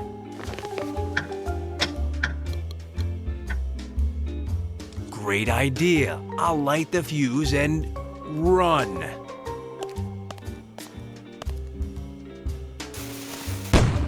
Technical KO. Kajanowski should know better than to leave his things lying around. Anyone could come in and steal them.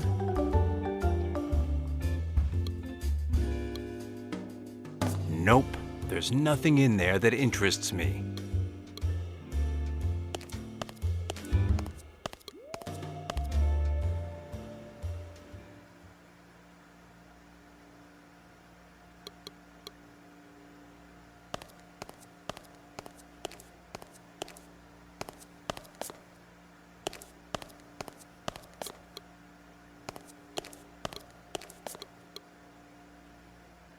Yes, sirree, Dan Murray is taking control. You with the paint, come over here. I'm gonna fix you up. Careful where you shoot that, okay? Ah! No! Clean as a whistle. Now we just have to wait for Looney Tunes to get here with the film. And it's labeled exactly like the original. At last, everything was ready for the exchange of films. The immaterial man took the can from Liz and followed Dan until... Willie, there's something I'm still not clear on. Are you sure that guy over there isn't Bobby Russell, the masseur for the freaks? Oh, my friend Murray, your scorn for the movies is legendary. As I told you, it's Carl Doherty. He's one of my biggest stars. With that face? And what are the smallest ones like? Do you know how many millions of...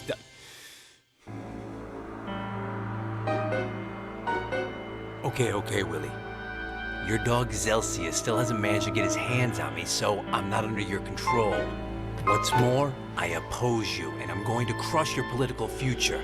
Listen, with the help of Eva Morte, the Grim Reaper, and Liz Allaire, I made a film that deals you a technical knockout. Maybe you can't see him, but at my side is the immaterial man who just exchanged your can for mine. Tomorrow it'll be shown in all your theaters, and the day after that, Willie, my friend, you'll be ruined. So, how's it feel?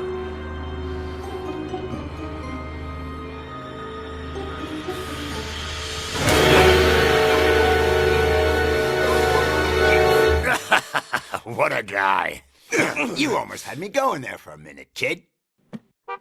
It's the copying company. We'll give them the can and you do what you want. Hey, this... calls for a celebration. Yes. The next day, spectators in over 3,000 movie theaters in the United States became aware of the true intentions of William A. Fitz Randolph. Fitzrandolph's not Fab. Fitzrandolph loves only himself. He forced me to pretend that I had changed to promote his election campaign. His dream of equality for monsters is a lie, and the only monster that matters to him is William A. Fitzrandolph. Under Fitzrandolph, we will all be slaves. Fitzrandolph's not Fab. That's who William A. Fitzrandolph really is. A magnate who manipulates actors to achieve his diabolical ends. He lies, makes others lie, and behind his respectable appearance he hides a thirst for power. It didn't take long for the consequences to appear. The monster actors refused to keep working for MKO. Instantaneously, the company's stock hit rock bottom, as did the credibility of its owner, William A. Fitzrandolph, and his dreams of political greatness. His ally, Dr. Zelsius, came out of it better. Thanks to the chip that Fly implanted in his brain, he discovered that his mechanical aptitudes could make many people very happy. Murray! The article is fantastic! Magnificent! Who'd have thought that the cynical veteran and the enthusiastic novice would make such an adorable couple? Couple? No way. With you? Never. Cretin. Half-wit. Jerk. Loony. Good. Well, good. Nice story. I like how you told it. Tomorrow it's your turn. Which will you choose? You'll find out tomorrow. So, dinner? I can't wait. Hey, I'll race you to the kitchen. The winner comes in second. 2012-14.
Mm-hmm.